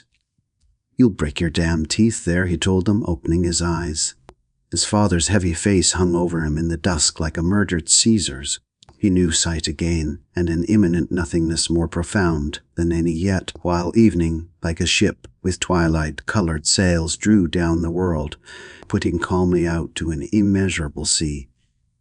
"That's how it happened," he said, staring at him. End of section 25, read by Sandra, Montreal, 2022. Chapter 9, Part 1. Sex and Death. The front door and the back door of the world How indissolubly are they associated in us. In youth, they lift us out of the flesh. In old age, they reduce us again to the flesh, one to fatten us, the other to flay us for the worm. When are sexual compulsions more readily answered than in war, or famine, or flood, or fire? Jones, lurking across the street, saw the coast clear at last. First marched a uniformed, self-constituted guard, led by a subaltern with 3 silver V's on his sleeve, and a Boy Scout bugler furnished by the young Baptist minister, a fiery-eyed dervish who had served in the YMCA, and then fatly arrogant as a cat, Jones let himself through the iron gate. The last motor car trailed slowly up the street, and the casuals gathered through curiosity. The town should raise a monument to Donald Mahone, with effigies of Margaret Mahone Powers and Joe Gilligan for caryatids, and the little blackguard boys, both black and white, and including young Robert Saunders, come to envy the boy bugler, drifted away. And still cat-like, Jones mounted the steps and entered the deserted house. His yellow goat's eyes became empty as he paused, listening. Then he moved quietly toward the kitchen. The procession moved slowly across the square. Country people in town to trade turned to stare vacuously. Merchant and doctor and lawyer came to door and window to look.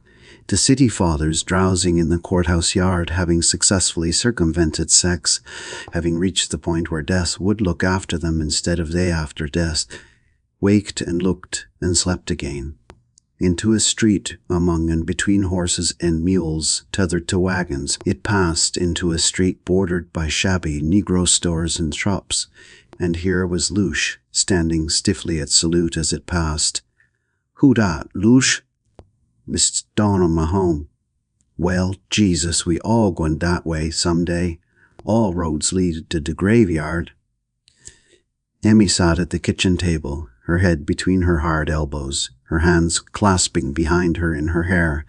How long she had sat there she did not know, but she had heard them clumsily carrying him from the house, and she put her hands over her ears, not to hear.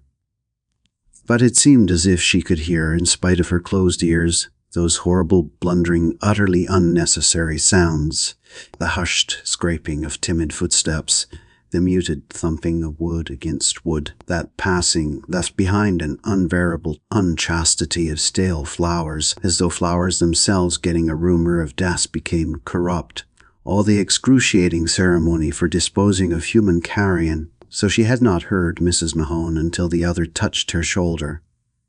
"I would have cured him, if they had just let me marry him instead of her." At the touch, Emmy raised her swollen, blurred face, swollen because she couldn't seem to cry. "If I could just cry.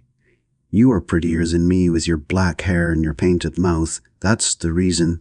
"Come, Emmy," Mrs. Mahone said. "Let me alone." "Go away," she said fiercely. "You got him killed, now bury him yourself." "He would have wanted you to come, Emmy," the other woman said gently. "Go away. Let me alone, I tell you." She dropped her head to the table again, bumping her forehead. There was no sound in the kitchen save a clock. Life, death, life, death, life, death, forever and ever. If I could only cry. She could hear the dusty sound of sparrows, and she imagined she could see the shadows growing longer across the grass. Soon it will be night, she thought, remembering that night long, long ago. The last time she had seen Donald, her Donald, not that one, and he had said, "Come here, Emmy," and she had gone to him. Her Donald was dead long, long ago. The clock went life, death, life, death. There was something frozen in her chest like a dishcloth in winter. The procession moved beneath arching iron letters. "Rest in peace in cast repetition. Our motto is one for every cemetery. A cemetery for everyone throughout the land, away, following where fingers of sunlight pointed among cedars. Doves were cool, throatily unemphatic among the dead." "Go away," Emmy repeated to another touch on her shoulder, thinking she had dreamed. It was a dream, she thought, and the frozen dish rag in her chest melted with unbearable relief, becoming tears. It was Jones who had touched her, but anyone would have been the same, and she turned in a passion of weeping, clinging to him. "I am the resurrection and the life, saith the Lord." Jones's yellow stare enveloped her like amber, remarking her sunburned hair and her foreshortened thigh, wrung by her turning body into high relief. "Whosoever believeth in me, though he were dead," my God, when will she get done weeping? "First she wets my pants and my coat, but this time she'll dry it for me, or I'll know the reason why. "Yet shall he live, and whosoever liveth and believeth in me shall never die." Emmy's sobbing died away. She knew no sensation save that of warmth and languorous contentment, emptiness, even when Jones raised her face and kissed her. "Come, Emmy," he said, raising her by the armpits. She rose obediently, leaning against him warm and empty, and he led her through the house and up the stairs to her room. Outside the window, afternoon became abruptly rain, without warning, with no flapping of pennons nor sound of trumpet to herald it. The sun had gone, had been recalled as quickly as a usurer's note, and the doves fell silent or went away. The Baptist dervish's Boy Scout lipped his bugle, sounding taps. 2. "Hi, Bob," called a familiar voice, that of the compatriot. "The squep to Miller's. They're all playing ball up there." He looked at his friend, making no reply to the greeting, and his expression was so strange that the other said, "What you looking so funny about? You ain't sick, are you?" "I don't have to play ball if I don't want to, do I?" he replied with sudden heat. He walked on while the other boy stood watching him with open mouth. After a while he too turned and went on, stopping once or twice to look again at his friend, become suddenly strange and queer. Then he passed, whooping from sight, forgetting him. How strange everything looked. This street, these familiar trees, was this his home, here, where his mother and father were, where Sis lived, where he ate and slept, lapped closely round with safety and solidity, where darkness was kind and sweet for sleeping? He mounted the steps and entered, wanting his mother, but of course she hadn't got back from. He found himself running suddenly through the hall toward a voice raised in comforting, crooning song. Here was a friend, mountainous in blue calico, her elephantine thighs undulating, gracious as the wake of a ferry boat as she moved between table and stove. She broke off her mellow, passionless song, exclaiming, "Bless your heart, honey, what is it?" But he did not know. He only clung to her comforting, voluminous skirt in a gust of uncontrollable sorrow, while she wiped biscuit dough from her hands on a towel. Then she picked him up and sat upon a stiff-backed chair, rocking back and forth and holding him against her balloon-like breast until his fit of weeping shuddered away. Outside the window the afternoon became abruptly rain, without warning, with no flapping of pennons, nor sound of trumpet to herald it. 3. There was nothing harsh about this rain. It was grey and quiet as a benediction. The birds did not even cease to sing, and the west was already thinning to a moist and imminent gold. The rector, bareheaded, walked slowly, unconscious of the rain and the dripping trees, beside his daughter-in-law across the lawn houseward, and they mounted the steps together, passing beneath the dim and unwashed fanlight. Within the hall he stood, while water ran down his face and dripped from his clothing in a series of small sounds. She took his arm and led him into the study and to his chair. He sat obediently, and she took his handkerchief from the breast of his coat and wiped the rain from his temples and face. He submitted, fumbling for his pipe. She watched him as he sprinkled tobacco liberally over the desk-top, trying to fill the bowl. Then she quietly took it from his hand. "Try this. It is much simpler," she told him, taking a cigarette from her jacket pocket and putting it in his mouth. "You've never smoked one, have you?" "Eh?" "Oh, thank you. Never too old to learn, eh?" She lit it for him, and then she quickly fetched a glass from the pantry. Kneeling beside the desk, she drew out drawer after drawer until she found the bottle of whiskey. He seemed to have forgotten her until she put the glass in his hand. Then he looked up at her from a bottomless, grateful anguish, and she sat suddenly on the arm of his chair, drawing his head against her breast. His untasted drink in one hand, and his slowly burning cigarette lifting an unshaken plume of vapor from the other. And after a while the rain passed away and the dripping eads but added to the freshened silence, measuring it, spacing it off. and the sun, breaking through the west, took a last look at the earth before going down. "So you will not stay," he said at last, repeating her unspoken decision. "No," she said, holding him. For, before her descending, the hill crossed with fireflies. At its foot among dark trees was unseen water, and Emmy walked slowly on, feeling the tall wet grass sopping her to the knees, dragging her skirt. She walked on, and soon was among trees that, as she moved overhead like dark ships parting the star-filled river of the sky, letting the parted waters join again behind them with never a ripple. The pool lay darkly in the dark, sky and trees above it, trees and sky beneath it. She sat down on the wet earth, seeing through the trees the moon, becoming steadily brighter in the darkening sky. A dog saw it also and bayed, a mellow, long sound that slid immaculately down a hill of silence, yet at the same time seemed to linger about her like a rumor of a far despair. Tree trunks taking light from the moon, streaks of moonlight in the water. She could almost imagine she saw him standing there across the pool with her beside him. Leaning above the water, she could almost see them, darting keen and swift and naked, flashing in the moon. She could feel earth strike through her clothes against legs and belly and elbows. The dog bayed again, hopeless and sorrowful, dying away. After a while she rose slowly, feeling her damp clothes, thinking of the long walk home. Tomorrow was wash day. 5. "Damn," said Mrs. Mahone, staring at the bulletin board. Gilligan, setting down her smart leather bags against the station wall, remarked briefly, "Late?" 30 minutes. What beastly luck. Well, can't be helped. Want to go back to the house and wait?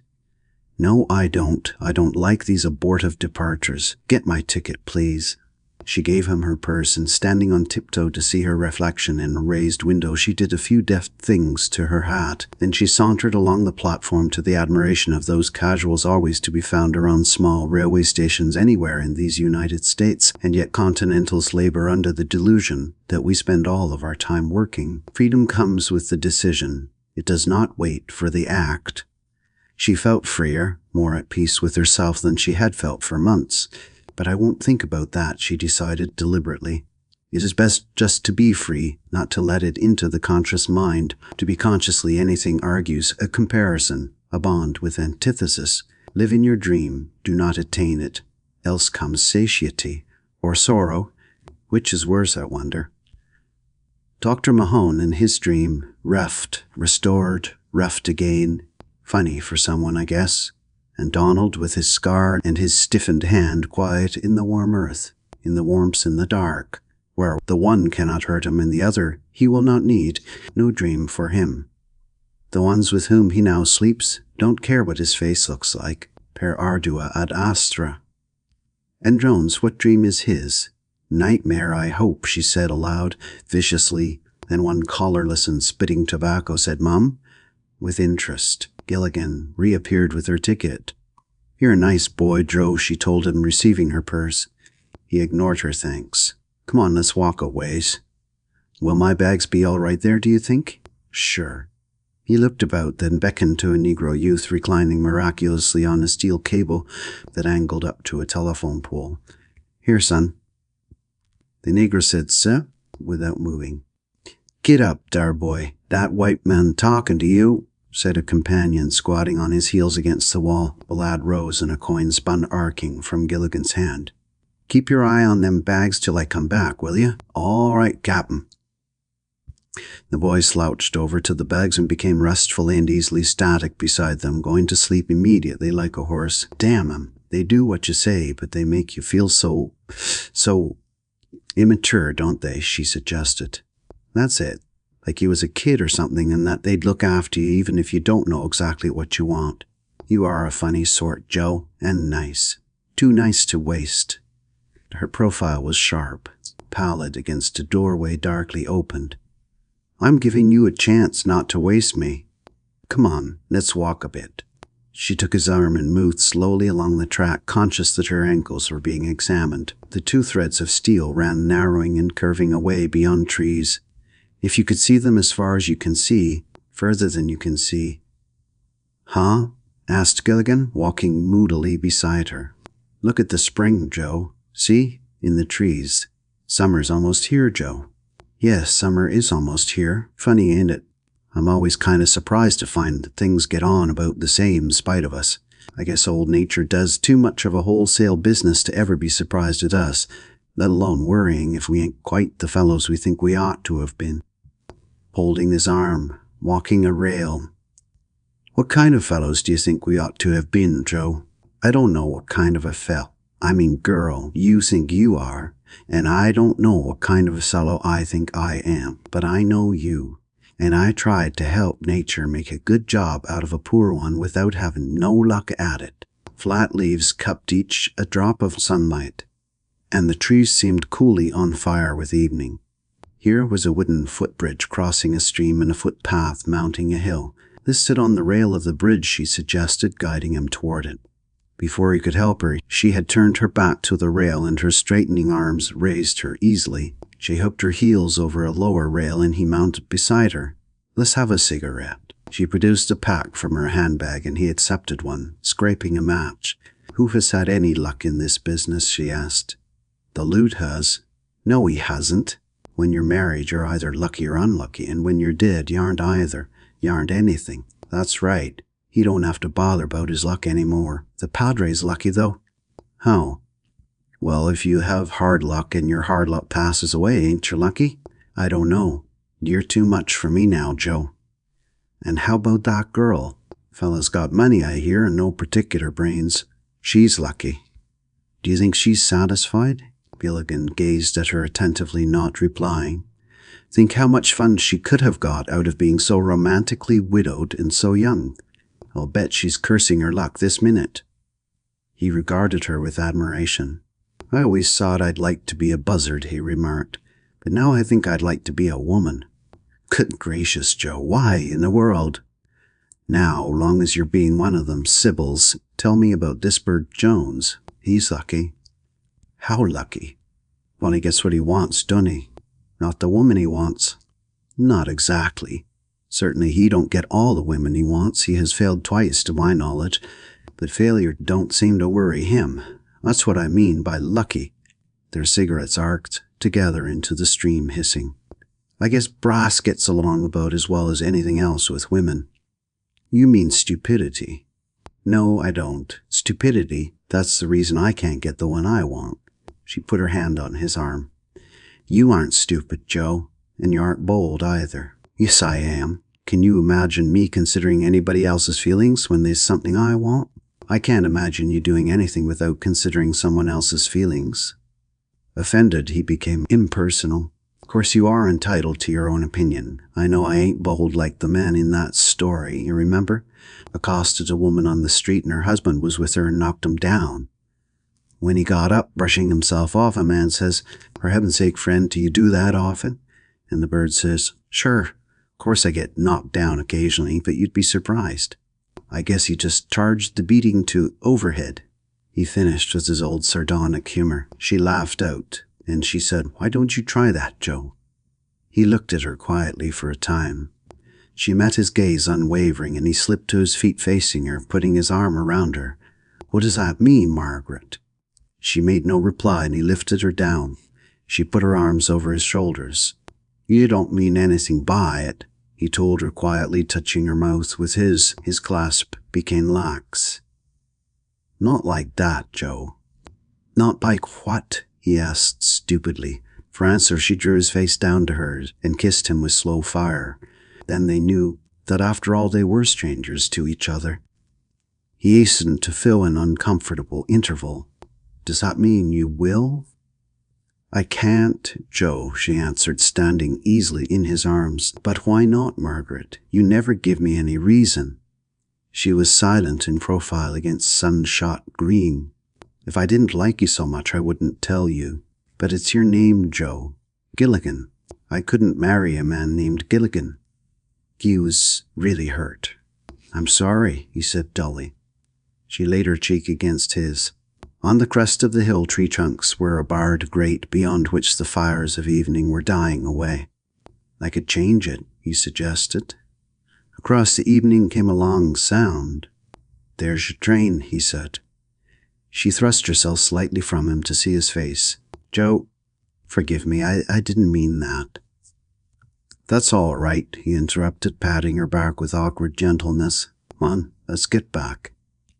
The locomotive appeared blackly at the curve, plumed with steam like a sinister squat night, and grew larger without seeming to progress. But it was moving, and it roared past the station in its own good time, bearing the puny controller of its destiny like a goggled, greasy excrescence in its cab. The train jarred to a stop and an eruption of white-jacketed porters.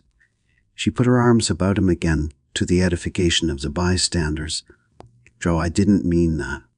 But don't you see, I've been married twice already with damn little luck either time, and I just haven't the courage to risk it again. But if I could marry anyone, don't you know it would be you? Kiss me, Joe.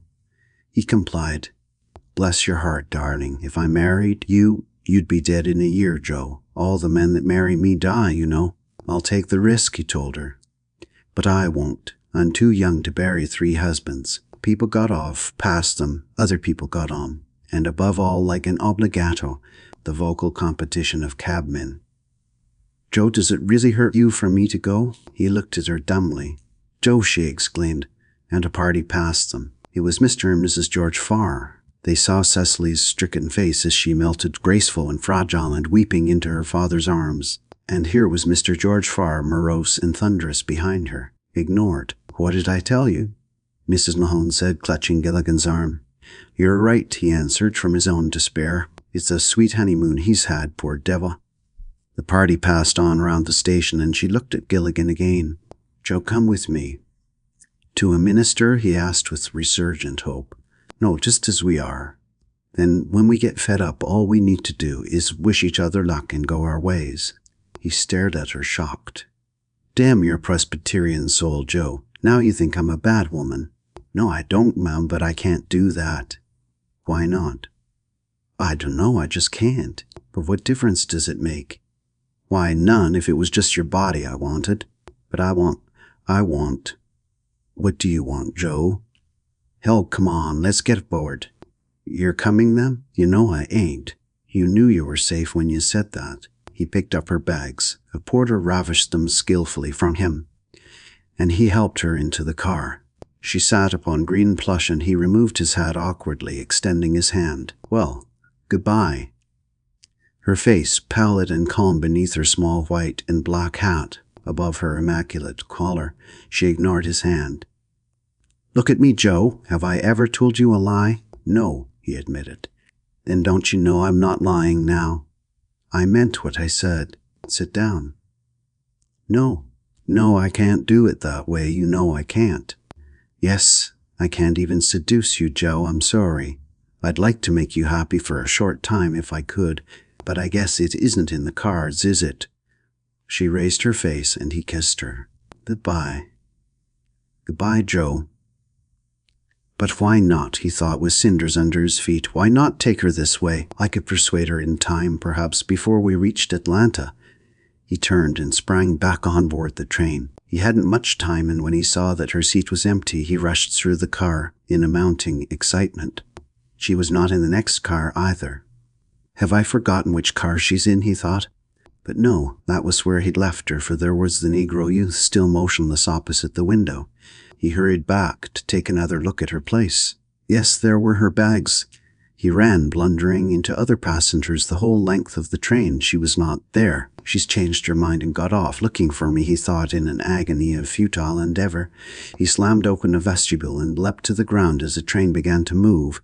Careless of how he must look to the station loungers, he leaped toward the waiting room. It was empty. A hurried glance up and down the platform did not discover her, and he turned despairing to the moving train. She must be on it, he thought furiously, cursing himself because he'd not stayed on it until she reappeared, for now the train was moving too swiftly and all the vestibules were closed. Then the last car slid smoothly past, and he saw her, standing on the rear platform where she had gone in order to see him again, and where he had not thought of looking for her. Margaret, he cried after the arrogant steel thing, running vainly down the track after it, seeing it smoothly distancing him. Margaret! he cried again, stretching his arms to her to the vocal support of the loungers. "Whup up a little, mister," a voice advised. 10 to 1 on the train. The sporting one offered. There were no takers.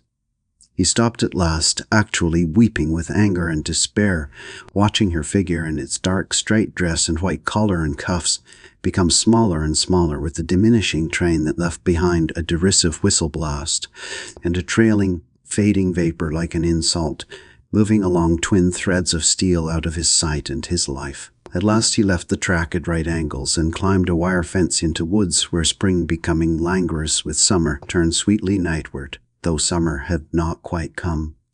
End of section 26. Read by Sandra, Montreal, 2022. Chapter 9. Continued. 6. Deep in a thicket from which the evening was slowly dissolving, a thrush sang 4 liquid notes. Like the shape of her mouth, he thought, feeling the heat of his pain become cool with the cooling of sunset. The small stream murmured busily like a faint incantation, and repeated alder shoots leaned over it, narcissus-like. The thrush, disturbed, flashed a modest streak of brown deeper into the woods, and sang again. Mosquitoes spun about him, unresisted. He seemed to get ease from their sharp irritation. Something else to think about. I could have made up to her. I would make up to her for everything that ever hurt her, so that when she remembered things that once hurt her, she'd say, "Was this I? If I could just have told her. Only I couldn't seem to think of what to say. Me that talks all the time, being stuck for words." Aimlessly he followed the stream. Soon it ran among violet shadows, among willows, and he heard a louder water. Parting the willows, he came upon an old mill race and a small lake, calmly repeating the calm sky and the opposite dark trees. He saw fish gleaming dully upon the earth, and the buttocks of a man. "Lost something?" he asked, watching ripples spread from the man's submerged arm. The other heaved himself to his hands and knees, looking up over his shoulder. "Dropped my tobacco," he replied in an unemphatic drawl. "Don't happen to have none on you, do you? Got a cigarette if that'll do you any good?" Gilligan offered his pack, and the other, sitting back on his heels, took one. "Much obliged. Feller likes a little smoke once in a while, don't he? Fella likes a lot of little things in this world once in a while." The other guffawed, not comprehending but suspecting a reference to sex. "Well, I ain't got any of that, but I got the next thing to it." He rose, lean as a hound, and from beneath a willow plump he extracted a gallon jug. With awkward formality he tendered it. "Allers take a mite with me when I go fishing," he explained. "Seems to make the fish bite more and mosquitoes less." Gilligan took the jug awkwardly. "What in hell did you do with it?" "Here, let me show you," his host said, relieving him of it, crooking his first finger through the handle. The man raised the jug with a round, back-handed sweep to his horizontal upper arm, craning his neck until his mouth met the mouth of the vessel. Gilligan could see his pumping Adam's apple against the pale sky. He lowered the jug and drew the back of his hand across his mouth. "That's how she's done," he said, handing the thing to Gilligan. Gilligan tried it with inferior success, feeling the stuff chill upon his chin, sopping the front of his waistcoat. But in his throat it was like fire. It seemed to explode pleasantly as soon as it touched his stomach. He lowered the vessel, coughing. "Good God, what is it?" The other laughed hoarsely, slapping his thighs. "Never drunk no corn for, hain't you? But how does she feel inside? Better now, don't she?" Gilligan admitted that she did. He could feel all his nerves like electric filaments in a bulb. He was conscious of nothing else. Then it became a warmth and an exhilaration. He raised the jug again and did better. "I'll go to Atlanta tomorrow and find her.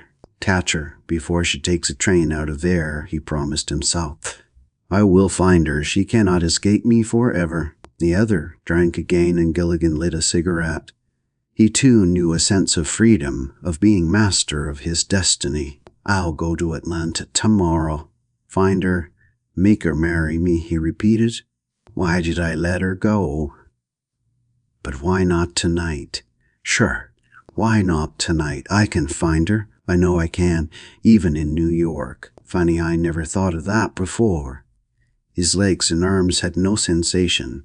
His cigarette slipped from his nerveless fingers, and reaching for the tiny coal, he wavered, finding that he could no longer control his body. Hell, I ain't that drunk, he thought, but he was forced to admit that he was. Say, what was that stuff anyway? I can't hardly stand up. The other guffawed again, flattered. Ain't she, though? Make her myself, and she's good. You'll get used to it, though. Take another. He drank it like water with unction. Damn if I do. I gotta get to town. Take a little sup. I'll put you on the road all right. If 2 drinks make me feel this good, I'll scream if I take another, he thought. But his friend insisted, and he drank again. Let's go, he said, returning the jug. The man carrying her circled the lake. Gilligan blundered behind him among cypress knees, in occasional mud. After a time he regained some control over his body, and they came to a break in the willows, and a road slashed into the red sandy soil. Here you be, friend. Just keep right to the road. 'Tain't over a mile. All right, much obliged to you. You sure got a son of a gun of a drink there. She's all right, ain't she? The other agreed. Well, good night. Gilligan extended his hand, and the other grasped it formally and limply, and pumped it once from a rigid elbow. Take care of yourself. I'll try to, Gilligan promised. The other's gangling, malaria-ridden figure faded again among the willows. The road gashed across the land, stretched silent and empty before him, and below the east was a rumorous promise of moonlight. He trod in dust between dark trees like spilled ink upon the pale, clear page of the sky, and soon the moon was more than a promise. He saw the rim of it sharpening the tips of trees, saw soon the whole disk bland as a saucer. Whippoorwills were lost like coins among the trees, and one blundered awkwardly from the dust almost under his feet. The whiskey died away in the loneliness. Soon his temporarily mislaid despair took its place again. After a while, passing beneath crossed skeleton arms on a pole, he crossed the railroad and followed a lane between Negro cabins, smelling the intimate odor of Negroes. The cabins were dark, but from them came soft, meaningless laughter and slow, unemphatic voices, cheerful yet somehow filled with all the old despairs of time and breath. Under the moon, quavering with the passion of spring and flesh, among whitewashed walls papered inwardly with old newspapers, something pagan, using the white man's conventions as it used his clothing, hushed and powerful, not knowing its own power. Sweet chariot, coming for to carry me home. 3 young men passed him, shuffling in the dust, aping their own mute shadows in the dusty road, sharp with the past sweat of labor. You may be fast, but you can't last, 'cause your mama gonna slow you down. He trod on with the moon in his face, seeing the couplet clock squatting like the benignant god on the courthouse against the sky, staring across the town with 4 faces. He passed yet more cabins where sweet, mellow voices called from door to door. A dog bayed the moon, clear and sorrowful, and a voice cursed it in soft syllables. Sweet chariot, comin' for to carry me home. Yes, Jesus, comin' for to carry me home. The church loomed a black shadow with a silver roof, and he crossed the lawn, passing beneath slumbrous ivied walls. In the garden, the mockingbird that lived in the magnolia rippled the silence, and along the moony wall of the rectory, from ledge to ledge, something crawled, shapelessly, What in hell, thought Gilligan, seeing it pause at Emmy's window. He leaped flower beds swiftly and noiselessly. Here was a convenient gutter, and Jones did not hear him until he had almost reached the window to which the other clung. They regarded each other precariously, the one clinging to the window, the other to the gutter. "What are you trying to do?" Gilligan asked. "Climb up here a little further and I'll show you," Jones told him, snarling his yellow teeth. "Come away from there, fellow. Damn my soul, if here ain't the Squire of Dames again. We all hoped you'd gone off with that black woman. Are you coming down, or am I coming up there and throw you down?" "I don't know, am I? Or are you?" For reply, Gilligan heaved himself up, grasping the window ledge. Jones, clinging, tried to kick him in the face, but Gilligan caught his foot, releasing his grasp on the gutter. For a moment they swung like a great pendulum against the side of the house, and Jones's hold on the window was torn loose, and they plunged together into a bed of tulips. Jones was first on his feet, and kicking Gilligan in the side, he fled. Gilligan sprang after him and overtook him smartly. This time it was Hyacinth's. Jones fought like a woman, kicking, clawing, biting, but Gilligan hauled him to his feet and knocked him down. Jones rose again and was felled once more. This time he crawled, and grasping Gilligan's knees pulled him down. Jones kicked himself free and, rising, fled anew. Gilligan sat up, contemplating pursuit, but gave it up as he watched Jones's unwieldy body leaping away through the moonlight. Jones doubled the church at a good speed, and he let himself out at the gate. He saw no pursuit, so his pace slackened to a walk. Beneath quiet elms his breath became easier. Branches, motionlessly leafed, were still against stars, and mopping his face and neck with his handkerchief, he walked along a deserted street. At a corner he stopped to dip his handkerchief in a trough for watering horses, bathing his face and hands. The water reduced the pain of the blows he'd received, and as he paced fatly on from shadow to moonlight and then to shadow again, dogged by his own skulking and shapeless shadow, the calm, still night washed his recent tribulation completely from his mind. From shadowed porches beyond oaks and maples, elms and magnolias, from beyond screening vines starred with motionless, pallid blossoms, came snatches of hushed talk and sweet, broken laughter. Male and female, created he them, young. Jones was young too. Yet, that spring should vanish with the rose, that youth's sweet-scented manuscript should close. The nightingale that in the branches sang, all whence and whither flown again, who knows? Wish I'd a girl tonight, he sighed. The moon was serene. Moon of my delight, that knows no wane. The moon of heaven is rising once again. How oft hereafter rising shall she look through this same garden, after me in vain? But how spring itself is imminent with autumn, with death. As autumn and the moon of death draw nigh, the sad long days of summer herein lie, and she, too warm in sorrow neath the trees, turns to night and weeps and longs to die.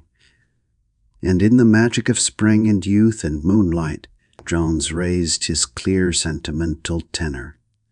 Sweetheart, sweetheart, sweetheart. His slow shadow blotted out the pen strokes of iron pickets, but when he had passed, the pen strokes were still there upon the dark, soft grass.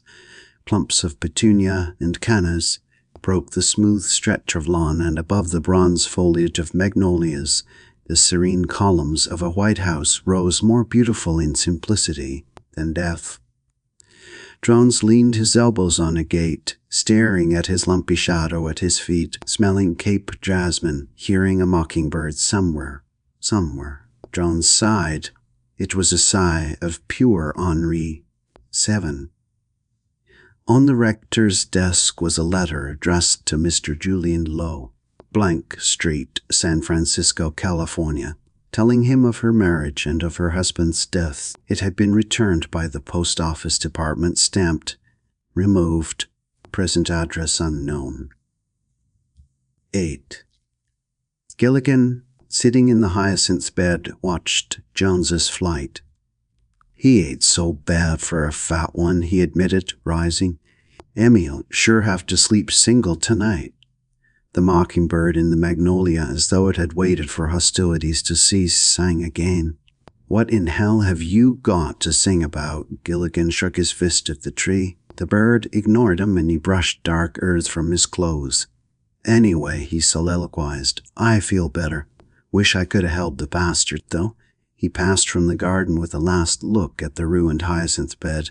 The rector, looming, met him at the corner of the house beneath the hushed, slumberous passion of the silver tree. "That's you, Joe? I thought I heard noises in the garden." "You did. I was trying to beat hell out of that fat one, but I couldn't hold him." He lit out. "Fighting? My dear boy. Wasn't no fight. He was too busy getting away. Takes two folks to fight, Padre." "Fighting doesn't settle anything, Joe. I'm sorry you resorted to it. Was anyone hurt?" "No, worse luck," Gilligan replied ruefully, thinking of his soiled clothes and his abortive vengeance. "I'm glad of that. But boys will fight, eh, Joe? Donald fought in his day." "You damn right he did, Reverend. I bet he was a son of a gun in his day." The rector's heavy-lined face took a flared match. Between his cupped hands he sucked at his pipe. He walked slowly in the moonlight across the lawn toward the gate. Gilligan followed. "I feel restless tonight," he explained. "Shall we walk a while?" They paced slowly beneath arched and moon-bitten trees, scuffing their feet in shadows of leaves. Under the moon, lights in houses were yellow futilities. "Well, Joe, things are back to normal again. People come and go, but Emmy and I seem to be like the biblical rocks. What are your plans?" Gilligan lit a cigarette with ostentatiousness, hiding his embarrassment. "Well, Padre, to tell the truth, I ain't got any. If it's all the same to you, I think I'll stay on with you a while longer." "And welcome, dear boy," the rector answered heartily. Then he stopped and faced the other keenly. "God bless you, Joe.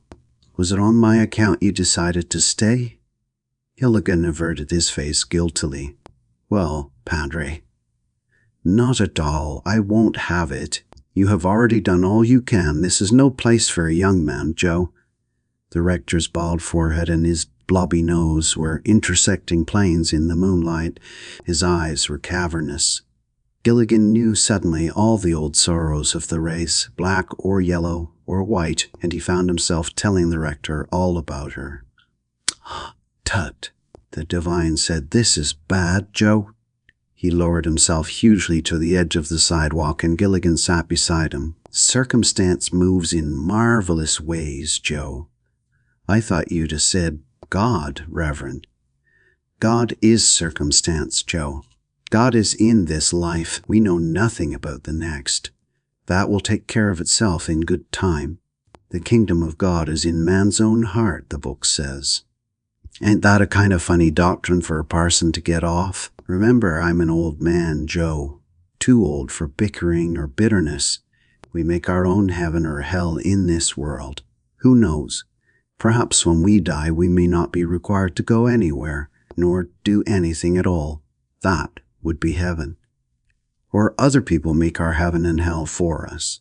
The divine put his heavy arm across Gilligan's shoulder. "You're suffering from disappointment, but this will pass away. The saddest thing about love, Joe, is that not only the love cannot last forever, but even the heartbreak is soon forgotten. How does it go? Men have died and worms have eaten them, but not for love." No, as Gilligan would have interrupted. "I know that is an unbearable belief, but all truth is unbearable.